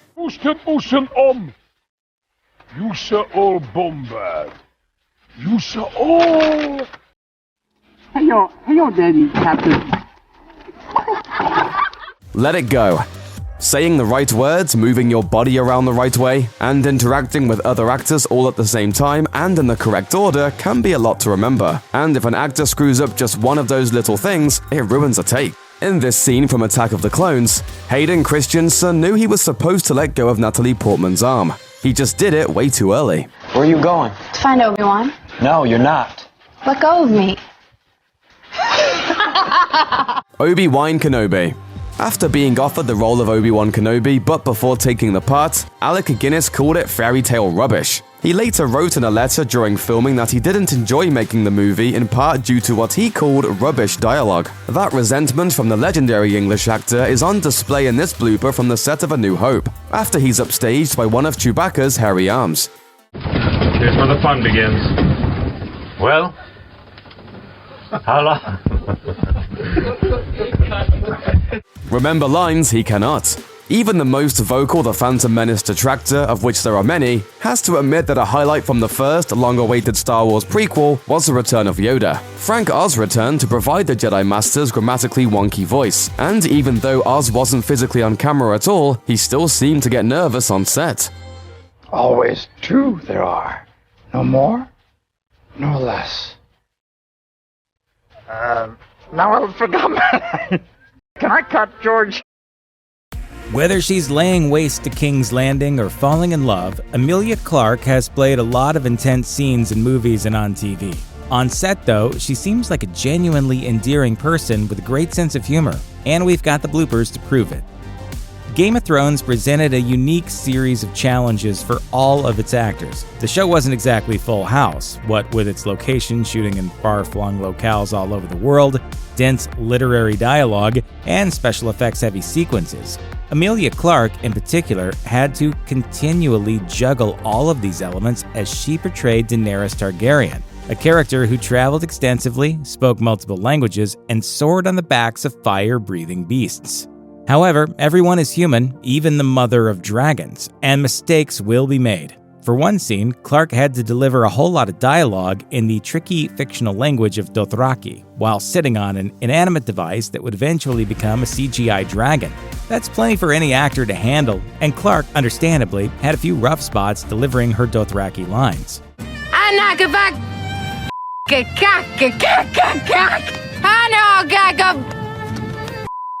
Of course, she didn't lose her cool and stayed in great spirits. In fact, when Clarke loosened up and jokingly ad-libbed some dialogue, her Dothraki actually sounded pretty natural. Emilia Clarke was born and raised in England, a country that's relatively small but rich with a surprisingly high volume of accents. Among many others, there's a distinctive Liverpool accent that fans of the Beatles might recognize, and the crisp, classy accent favored by actors and actresses in highbrow British television shows. That's the kind Clarke used for her role as Daenerys, and it isn't all that different from her natural Southern England accent. But as a trained and experienced actress, she can recognize and replicate the differences between her country's many dialects. One particular scene features actor Mikhail Hausman, who portrayed Daenerys' loyal advisor and lover, Dario Naharis, approaching her with a variety of wild flowers. In the outtake of the scene, Clarke breaks the tension and surprises everyone with a perfect East London Cockney accent. I'm a Khaleesi, not a queen. Sake, mate.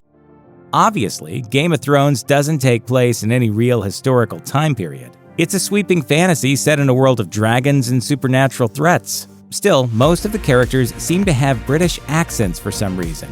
In a clip from the 8th season's blooper reel, Daenerys sits down for a chat with Sansa Stark, a rare moment of quiet and civility before another round of violence. At this point in the show's timeline, Daenerys has taken Jon Snow as a lover, and everyone thinks that he is a bastard member of the Stark family, and Sansa's brother. Spoiler alert, it turns out that Jon is a Targaryen, just like his aunt Daenerys. But that little bit of info is neither here nor there. as Clarke uses the attractiveness of Kit Harington's Jon Snow as a jumping-off point to improv in a modern, slang-laced dialect. Just fancy your brother loads. He's really sexy. In all of her playful, behind-the-scenes footage, as well as in her many promotional interviews, Clarke seems like an endlessly charming and grounded person. She definitely doesn't embody that Hollywood stereotype of the pretentious, self-absorbed nightmare diva who can never be pleased. But if Clarke did act like that, her behavior might not be completely unexpected. After all, she starred on one of the biggest TV shows in history for 8 seasons, and she became an international celebrity in the process. In a hilarious montage that Clarke shot for Glamour magazine, she gives viewers a taste of what it might have been like if she let all the fame and acclaim go to her head. Where's my wig? Where's my orange mocha frappuccino? Where are my kale chips? After more tongue-in-cheek inquiries about toilet paper, Spanx, Uber, and her boyfriend, she saves the most important question for last. Where's my privacy? Do you know what I mean? Bye. By 2016, Game of Thrones had been airing for 5 successful seasons, allowing Emilia Clarke to spread her wings and star in major films. In Me Before You, actor Sam Claflin plays a man named Will who is despondent after he's been paralyzed in a terrible accident. Clarke plays Lou, a paid companion hired to help Will and raise his spirits.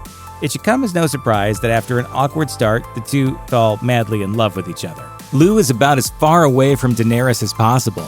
Between takes, though, the set of Me Before You had a lot in common with the set of Game of Thrones, in that Clarke's kind-hearted wit in the face of goof-ups was on full display.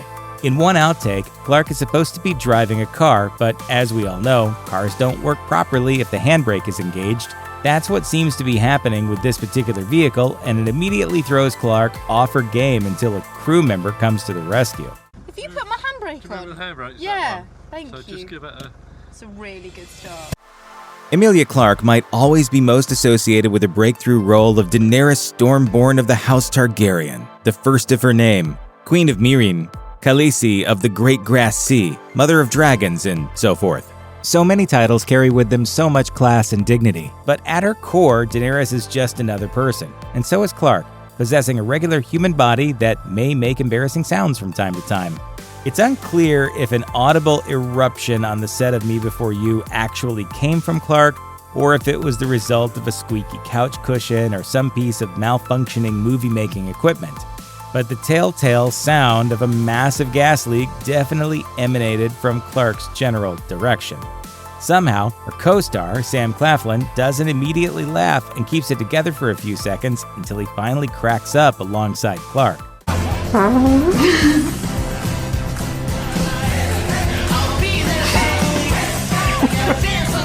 So, in the end, it seems that Daenerys never fulfilled her ambition of breaking the wheel, but Clarke clearly made her mark by breaking wind. Stinks like death. Don't think I can't smell it. With a show as hilarious as The Office, it's definitely worth taking the time to watch all the blooper reels. Okay, wait, how do you know it's a warehouse worker that stunk up the bathroom? They stink up the bathroom with their smelly poos. Jenna, they're gonna turn on us, come on. If you don't have a lot of time on your hands, never fear. We've rounded up some of the very best blooper reels from The Office right here. In the Season 2 episode, Office Olympics, Michael takes Dwight to the condo he's hoping to purchase. Dwight wastes no time making his boss highly uncomfortable, pointing out a string of potential problems. Wow, you'll be paying this off in your mid-70s. All right. Forget about retiring when you're 65. But in this blooper from the episode, it's Dwight, or rather actor Rainn Wilson, who seems really rather uncomfortable, and the reason why soon becomes clear. I love you. I love you, Michael. I love you too. What are you even talking about? I was just talking about... I farted. Are you kidding me? Great to know that actors go through the same struggles as the rest of us. Sometimes actors can really miss the mark. Take Phyllis Smith, for example. Come on, Phyllis, come on. Oh, Jesus. Are you all right? Phyllis, are you all right? Are you okay? I'm okay. She's not the only Office actor who occasionally fails at sticking the landing. It seems Brian Baumgartner has yet to master the subtle art of sitting down.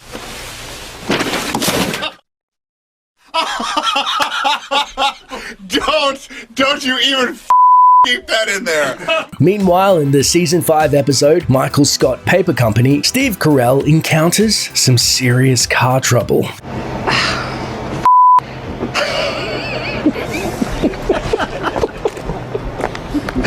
I think I'm gonna need some new pants. Hey, no one ever said getting out of cars was easy.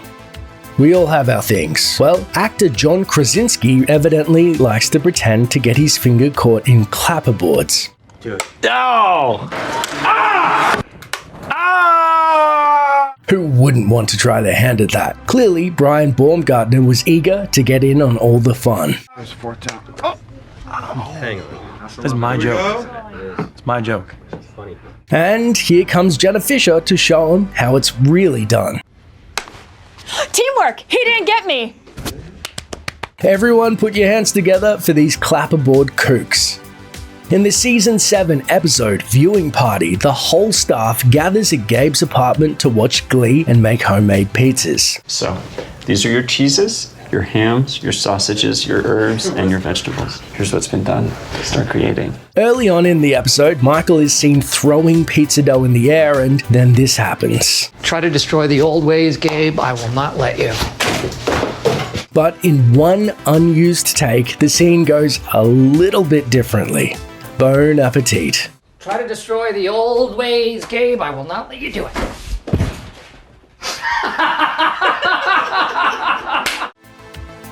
For an actor, staying in character takes a lot of hard work, and it can be tough to remember all those lines. In a scene from the season 4 episode, Dinner Party, Dwight unexpectedly arrives at Michael's condo with 2 wine glasses and a creepy date.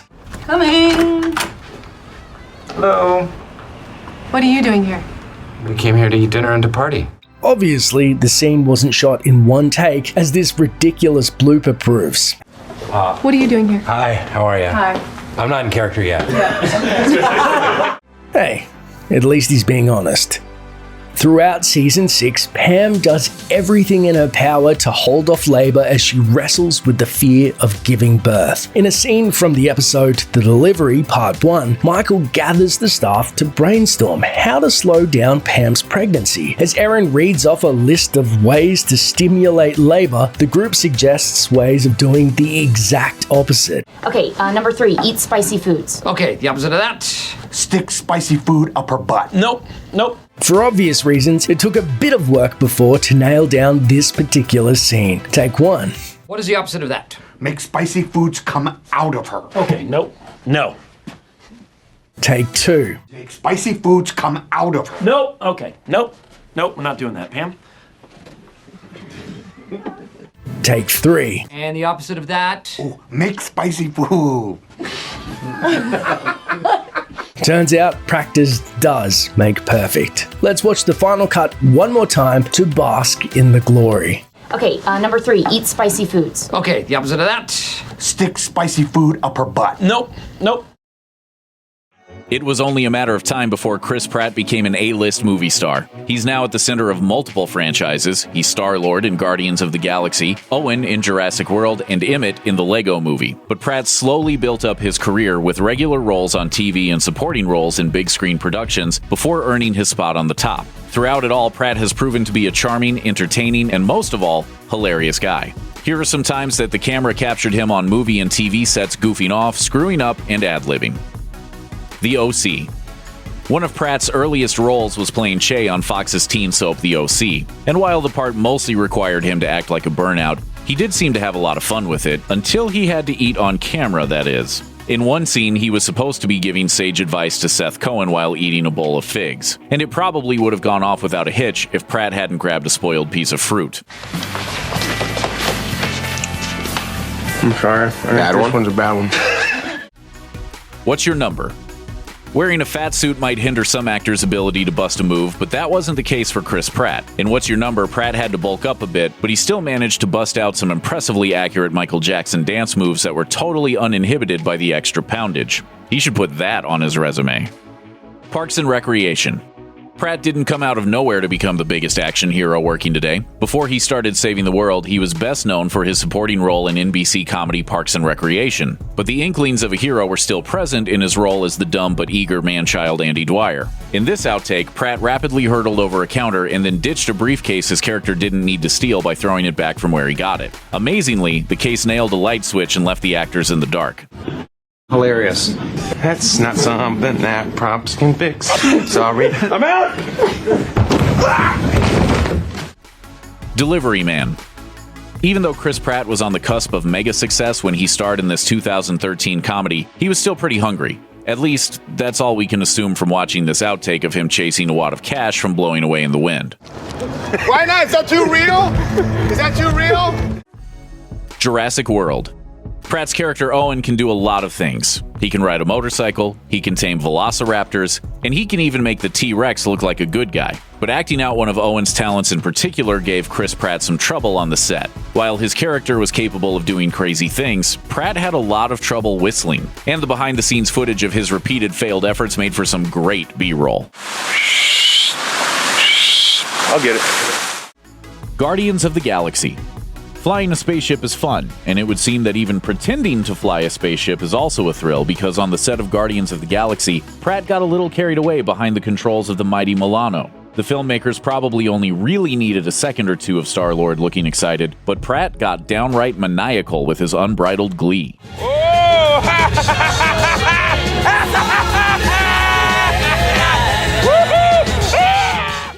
Guardians of the Galaxy Volume 2. The Guardians returned for some more outer space adventures in Guardians of the Galaxy Volume 2. But they weren't alone. A few new characters came along, including an ageless celestial named Ego, who was Star-Lord's father, played by Kurt Russell. Because the movie was set on several distant planets, gravity wasn't always a given. So to replicate that, the actors had to endure a lot of wire work. And in this outtake from the movie, Pratt and Russell had a hard time getting the hang of things. Hey, we got it. The film also presented another all-star blooper when we were introduced to the High Priestess of the Sovereigns. She tried to chat up the Star-Lord about breeding techniques, and she got this as an explanation of how Earthlings do it. I personally control half the DNA by doing something I call doinking. Passengers. For a large portion of his other space movie, Passengers, Chris Pratt wandered around a gigantic ship almost entirely by himself. His only human interaction was with an android bartender named Arthur, played by Michael Sheen. Arthur provided drinks and a little bit of companionship, and since there wasn't much else to do, Pratt's character was a patron of the pub quite often. In this outtake, Pratt got a chance to do some drunk acting, and he comically overreacted to Arthur's boozy blue concoction. There's coconut in it? It's amazing none of these moments made it into the movies, really.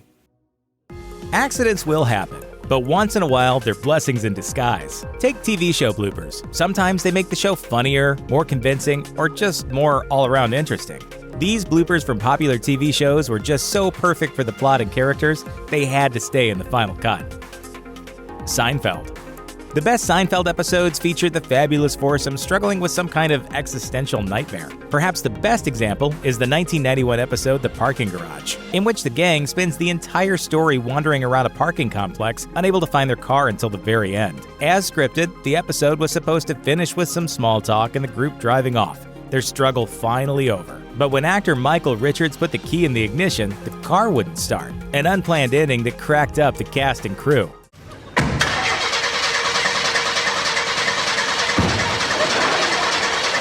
It's a more fitting and funnier way to wrap up the story, and it proved just too good to cut. Supernatural. A commonly uttered profane phrase doubled as a catchphrase for paranormal investigator Dean Winchester on Supernatural. Actor Jason Ackles uttered the line as an off-script addition while making the 2007 episode Bad Day at Black Rock. Son of a bitch! His boisterous, hilariously frustrated, over-the-top delivery did a number on co-star Jared Padalecki, and the inspired improvisation made it into the final episode. Friends. Ross Geller was always a man with quirky pursuits, like playing experimental keyboard music and owning a monkey, for example. In the 7th season Friends episode, The One with Joey's New Brain, Ross desperately wants to play the bagpipes at Chandler and Monica's upcoming wedding, even though they aren't interested, and despite his complete inability to actually play the instrument. During a sneak peek, actress Jennifer Aniston clearly can't handle it, and does everything in her power to not break. A real-life reaction too good to leave on the cutting room floor. How I Met Your Mother. Wayne Brady's first big claim to fame was as a gifted improvisational comic on ABC's Whose Line Is It Anyway? In Brady's first episode as Barney's brother on the sitcom How I Met Your Mother, actor Neil Patrick Harris made it his mission to improvise a line that would make Brady crack. The one that worked? A reference to a song by Britney Spears' backup dancer turned husband, Kevin Federline. What? Cool. Pulse out. Brady had to quickly duck away to keep from cracking up on camera. An awkward bit of blocking, but the end result was too funny to cut. The Brady Bunch. In his 1992 memoir, Growing Up Brady, Barry Williams revealed he taped a scene for the ultra-innocent family sitcom while completely stoned. To be fair, he was a young dude in California in the early 70s, and he thought he had the day off. But then he got a call from the producers who needed him on the set that day after all. Oops.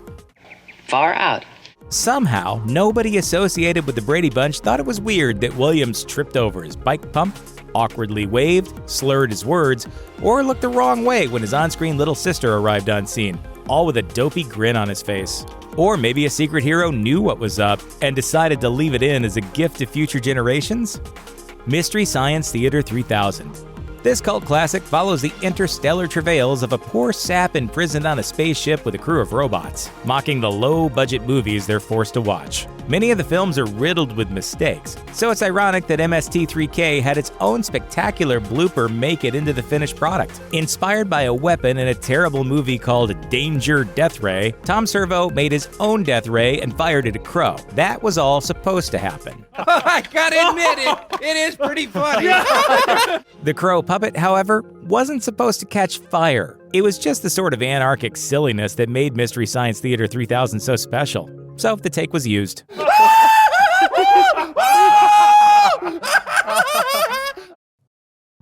One of the best things about the home releases of Marvel movies is that they almost always come with a gag reel. Here's some examples of Marvel movie bloopers we think might even be better than the original scenes. In 2004's Spider-Man 2, Peter Parker isn't finding young adulthood easy. He may have superpowers and genius-level intellect, but the challenge of juggling college, multiple jobs, a social life, and fighting crime as Spider-Man is proving too much for him. In one of the many scenes meant to show how Parker is struggling, he drops his textbooks, and as he kneels down to retrieve them, multiple passing students whack him in the head with their bags. The movie's gag reel shows us one take when things went even worse for Parker, although thankfully Maguire has a good sense of humor about it. Shortly after Parker is hit from behind by one student's bag, he's hit by another from the front. A prompt shows us the second student is none other than the director of the first Spider-Man film trilogy, Sam Raimi. Although the extended battering of Peter would have definitely made the finished scene funnier, perhaps Raimi decided that choking his lead actor with a backpack was going a little too far. On the Avengers gag reel, Mark Ruffalo proves himself to either have a wealth of underutilized slapstick comedy potential or to simply be the clumsiest actor on just about any superhero movie set you could find. In the middle of filming one of his lab scenes with Robert Downey Jr., Ruffalo calls for the crew to wait while he resets a prop, which proves easier said than done. Careful, actor on the set. Sorry. I got it, don't worry. It's okay, it's coming. While this clumsiness actually would have worked well for Bruce Banner's character, it may have been a little too silly for the high-stakes world of the Avengers. Dude, you're on your own! In what the Avengers Blu-ray calls Marvel's first ever gag reel, it's clear that director Joss Whedon's trademark sense of humor infected the entire cast. No fighting! But Whedon's not the only one who gets to make you laugh. As S.H.I.E.L.D. agent Maria Hill, Kobe Smulders, doesn't get to flex her comedy muscles in the MCU as often as she did on How I Met Your Mother. However, she makes up for it with what's arguably the funniest moment in the Avengers bloopers. Pretending to react to the news of Phil Coulson's death, Smulders has what we'll call a dramatic reaction. Coulson, no! Oh, God! You are the greatest man I ever knew! We can't in good conscience pretend Maria Hill's over-the-top meltdown would have fit into the actual movie, but there's no denying it would have been hilarious. The first time Captain America, Iron Man, and Thor meet in the Avengers, things don't go that well. The Thunder God kidnaps Loki from the Quinjet, prompting Iron Man to fly after him. Intending to follow him, Cap grabs a parachute and jumps out of the plane. But in the gag reel, things went a little differently. On the reel, Chris Evans still grabs the parachute, but has absolutely no idea how to get the thing on. He struggles with it for so long that it gets to the point where you start to genuinely feel bad for the guy. Guess it didn't go off as smoothly as I was hoping. While it would have taken away from the intensity of the scene, showing this in the finished film might actually have made sense for the character. After all, the last time Steve Rogers used a parachute was decades earlier, and the design could have significantly changed since World War II. Seeing Steve struggle with his modern parachute could have been yet another amusing reminder that although you can take the captain out of the 1940s, you can't take the 1940s out of the captain. In one of the funnier moments of 2014's Guardians of the Galaxy, Michael Rooker's Yondu chooses a unique intimidation tactic. While the broker tries to explain why he can't give Yondu the information he wants, Yondu keeps interrupting him with gibberish. While this is already humorous in the movie, in the gag reel, it ventures into the realm of the absurd, as Rooker just keeps going.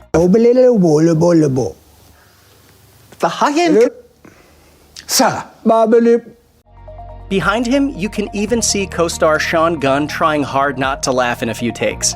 Sure, we think the finished scene is funny enough, but adding in Rooker's extended gibberish monologue would have taken it to the next level. Sylvester Stallone and Kurt Russell have a few things in common. They both hit their fame sweet spots in the 1980s, they both appear in 2017's Guardians of the Galaxy Volume 2, and both get frustrated on the sequel's gag reel trying to spit out Guardian-specific names. The gag reel shows that while playing the Ravager leader Stakar, Stallone had a lot of trouble nailing down the word Ravager. Ravager. Ravager? What am I saying? Ravager. No! Ravager. Yes! Oh, forget it. I'll see you in looping. Meanwhile, Kurt Russell has trouble saying his son's codename. As he camps with the Guardians, Russell says, "Well, even where I reside out past the edge of what's known, we've heard tell about the man they call Star Wars." Of course, we all know the name he really means to say is Star-Lord. Who? Star-Lord, man. Legendary outlaw.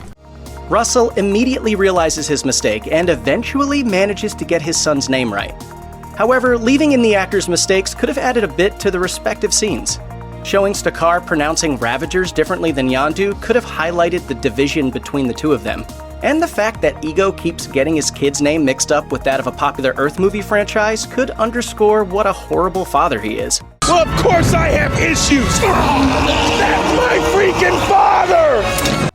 The scenes set in the dystopian future of 2014's X-Men Days of Future Past have a pretty bleak tone, so it almost feels wrong that the movie even has a gag reel. But it's good that it does, since the outtakes are pretty hilarious. Among other funny bits, the gag reel includes a ridiculous alternate version of a deleted scene. Before time traveling to the past to prevent the dystopian future in which the Sentinels have hunted mutants to near extinction, Wolverine turns to Storm. After confirming that he'll be the only one to remember this version of the future, he gives his teammate a long kiss. Although the scene is likely supposed to end there, Halle Berry follows it up with an unexpected reaction in the gag reel.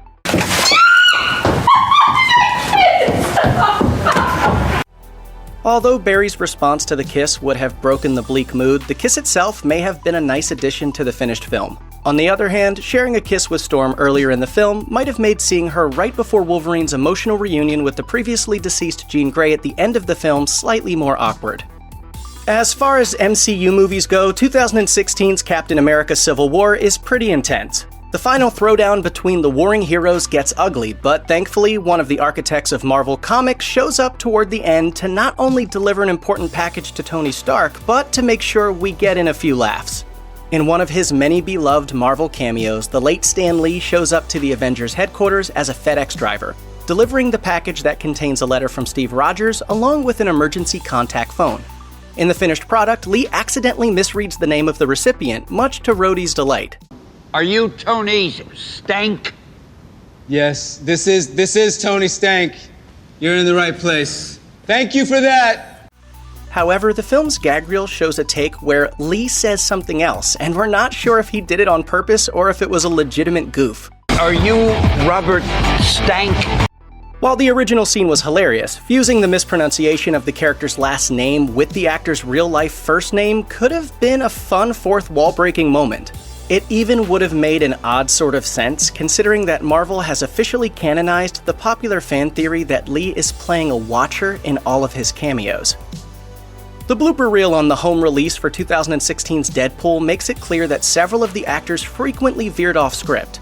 Deadpool's gag reel includes a wealth of completely improvised lines, particularly from Ryan Reynolds and his co-star TJ Miller. For example, when Miller's weasel first sees Wade Wilson's scarred face, the comedian unleashes a torrent of improvised takedowns, expressing his disgust at his friend's new appearance. You look like somebody turned your face inside out and then just left it like that, but then you got in a house fire.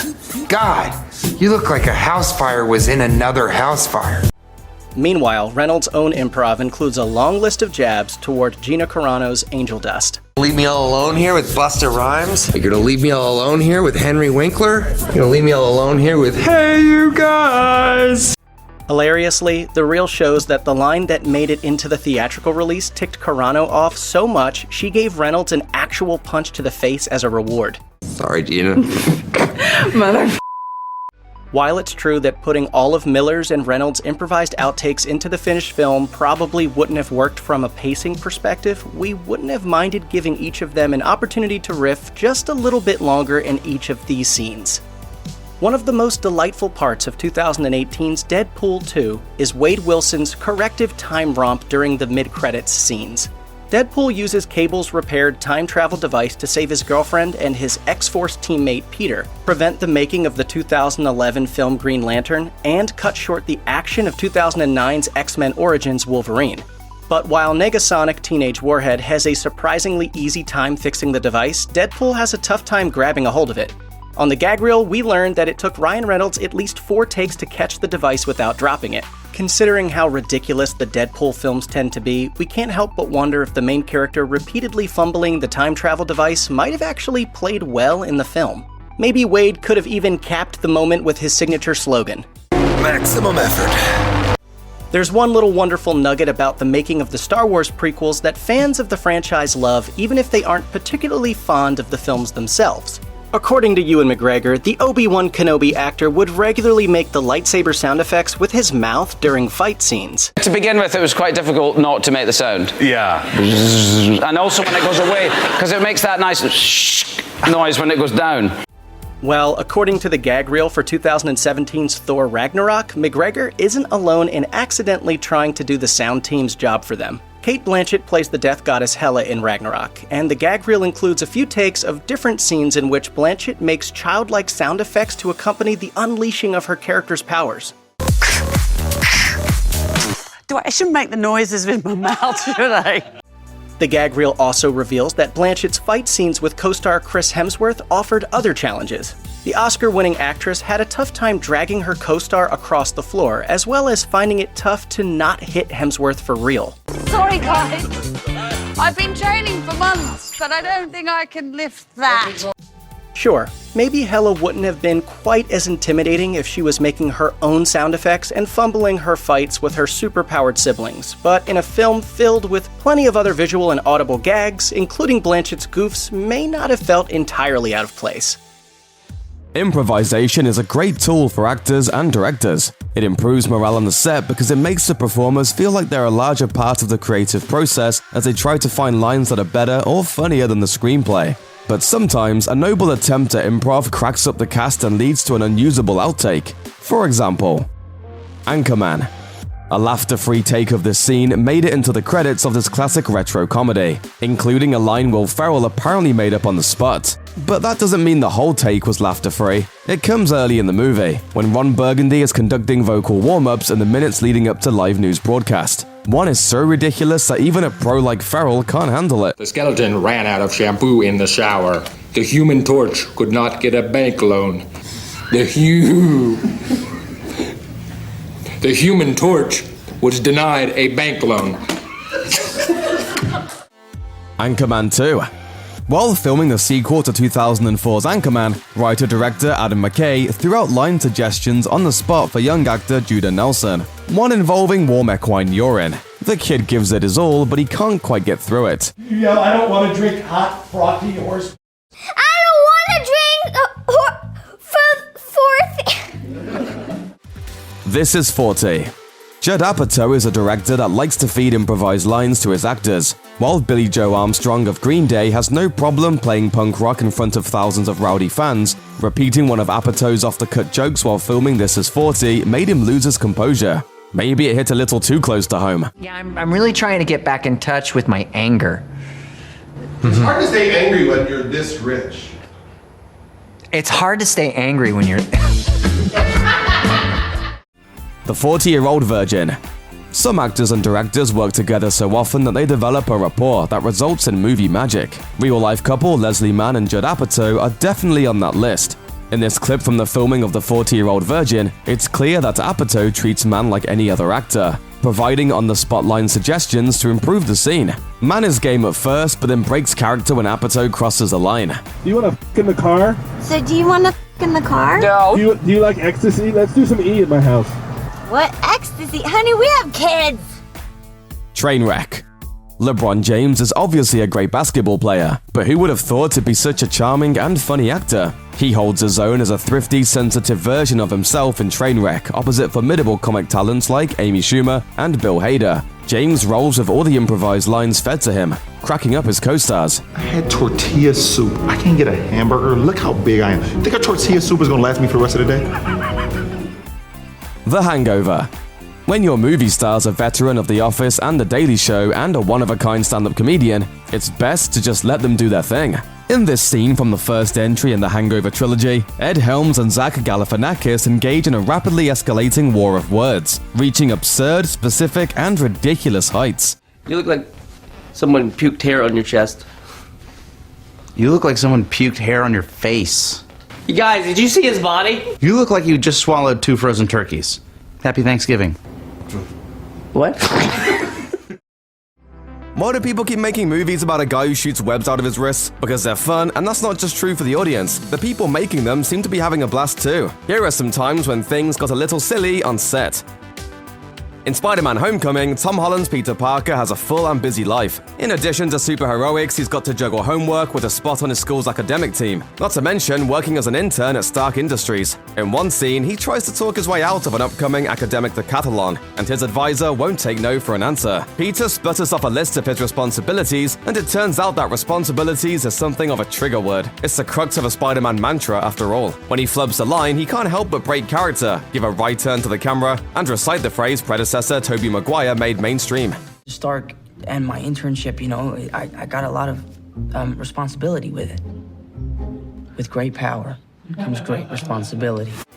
When Spider-Man 2 opens, Peter Parker has already endured a lot of Spider-Man. He's in college at this point, but still the same clumsy guy in public, picking up none of the gracefulness of his superhero side. In one scene, Peter drops all of his books and school supplies while walking on campus. That was supposed to happen. What came as a surprise to Tobey Maguire was what happened next. As he stays in character, grumbling and picking up his things as other students walk by, one faceless extra slams a backpack into Maguire's head and catches a strap on his neck. This blooper is actually a prank, courtesy of director Sam Raimi. He's the guy with the backpack, surprising Maguire and making him laugh.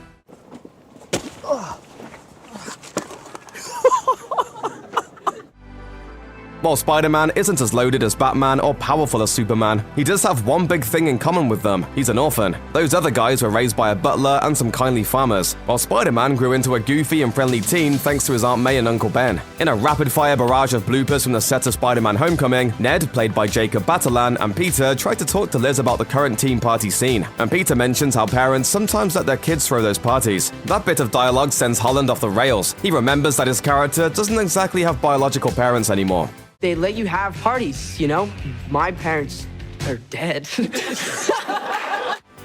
A quiet, heartfelt moment with the object of your affection can make even the most confident person into a tongue-tied mess. But hey, sometimes deep thoughts and feelings are better left unsaid, right? That would make one Spider-Man 2 blooper extremely realistic, except Tobey Maguire isn't supposed to be so wordlessly flummoxed in a cute romantic scene with Kirsten Dunst, who's playing Mary Jane Watson.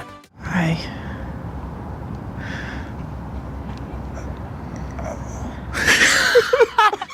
To his credit, he sells that mistake as simply being overwhelmed by emotion, but then he realizes he's been silent for way too long and that the jig is up.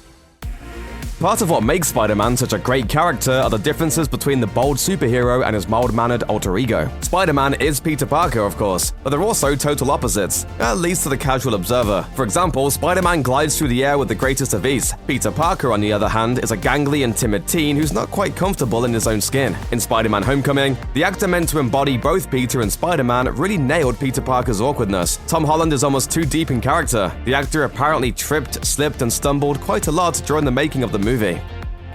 Maybe Tobey Maguire feels uncomfortable doing romantic scenes in action-heavy superhero movies, or maybe he doesn't think the idea of introducing the comics character Gwen Stacy is necessary for the already overstuffed Spider-Man 3, which already had so many characters, or maybe the actor has just gone a little stir-crazy from playing Spider-Man in 3 movies over 5 years. Whatever the reason, Maguire can't seem to get through filming close-up coverage on what's supposed to be a simple exchange in which Gwen introduces herself to the Daily Bugle photographer. We got it under control. Hi, Peter. Hi. Was it the blonde wig?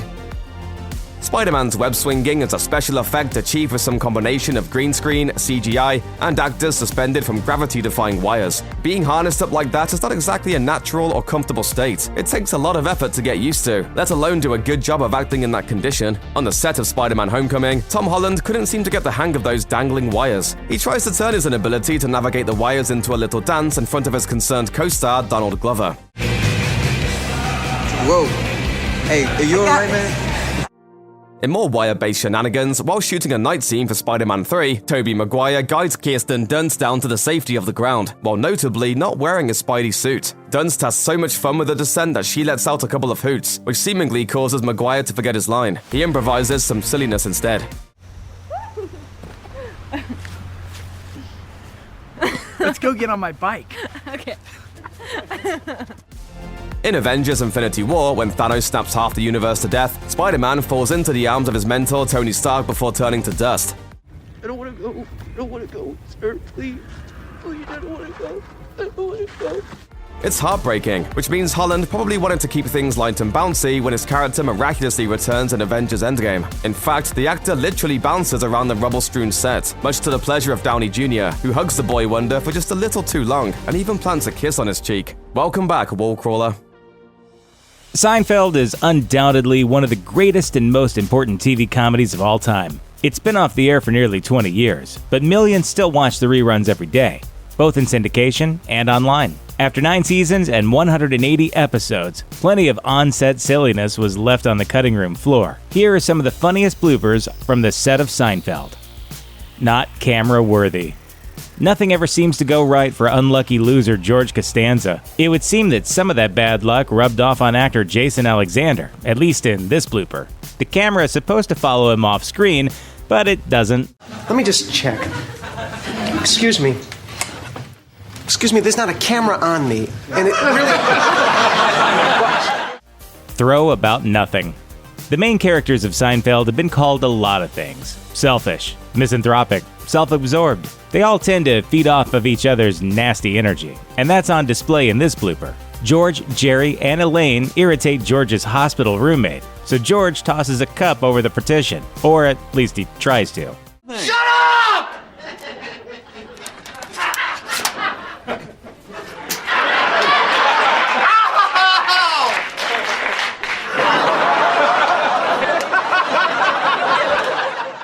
The way the scene crumbles. Whether or not a cookie can be made into a paste and forced into the mouth of an unconscious man is a debate you'll only find on Seinfeld. But the insanity was too much for Jerry and Julia during this take. Cookies don't liquefy. Yes, they can. You can liquefy a cookie. Kramer versus Kramer. Michael Richards is just naturally funny. The role of Kramer often required him to be funny with just a look, a gesture, or just by plain existing. A challenge he executed a little too well sometimes, cracking up his castmates and ruining the take. Still rolling? I'm sorry, but it's just that's so funny. Okay, we're rolling. Talk now. Can we do it?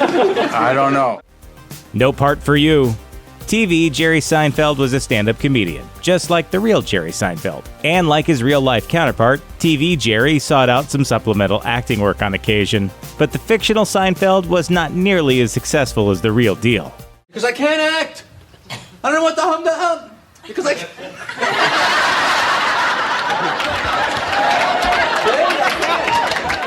Bubbling over. Season 4's The Bubble Boy ranks among the silliest and most memorable Seinfeld episodes. In one scene, Jerry can't stop himself from jumping the gun and explaining what a bubble boy is. A bubble boy? Yes, he lives in a bubble. What's a bubble boy?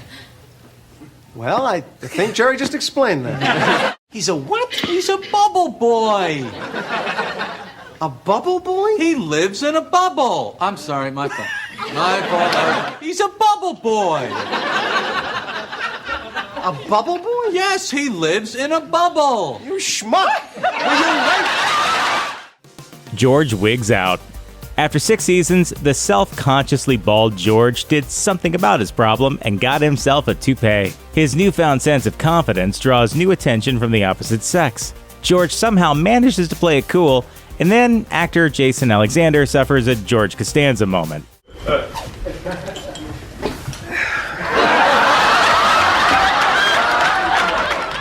Garofalo goof.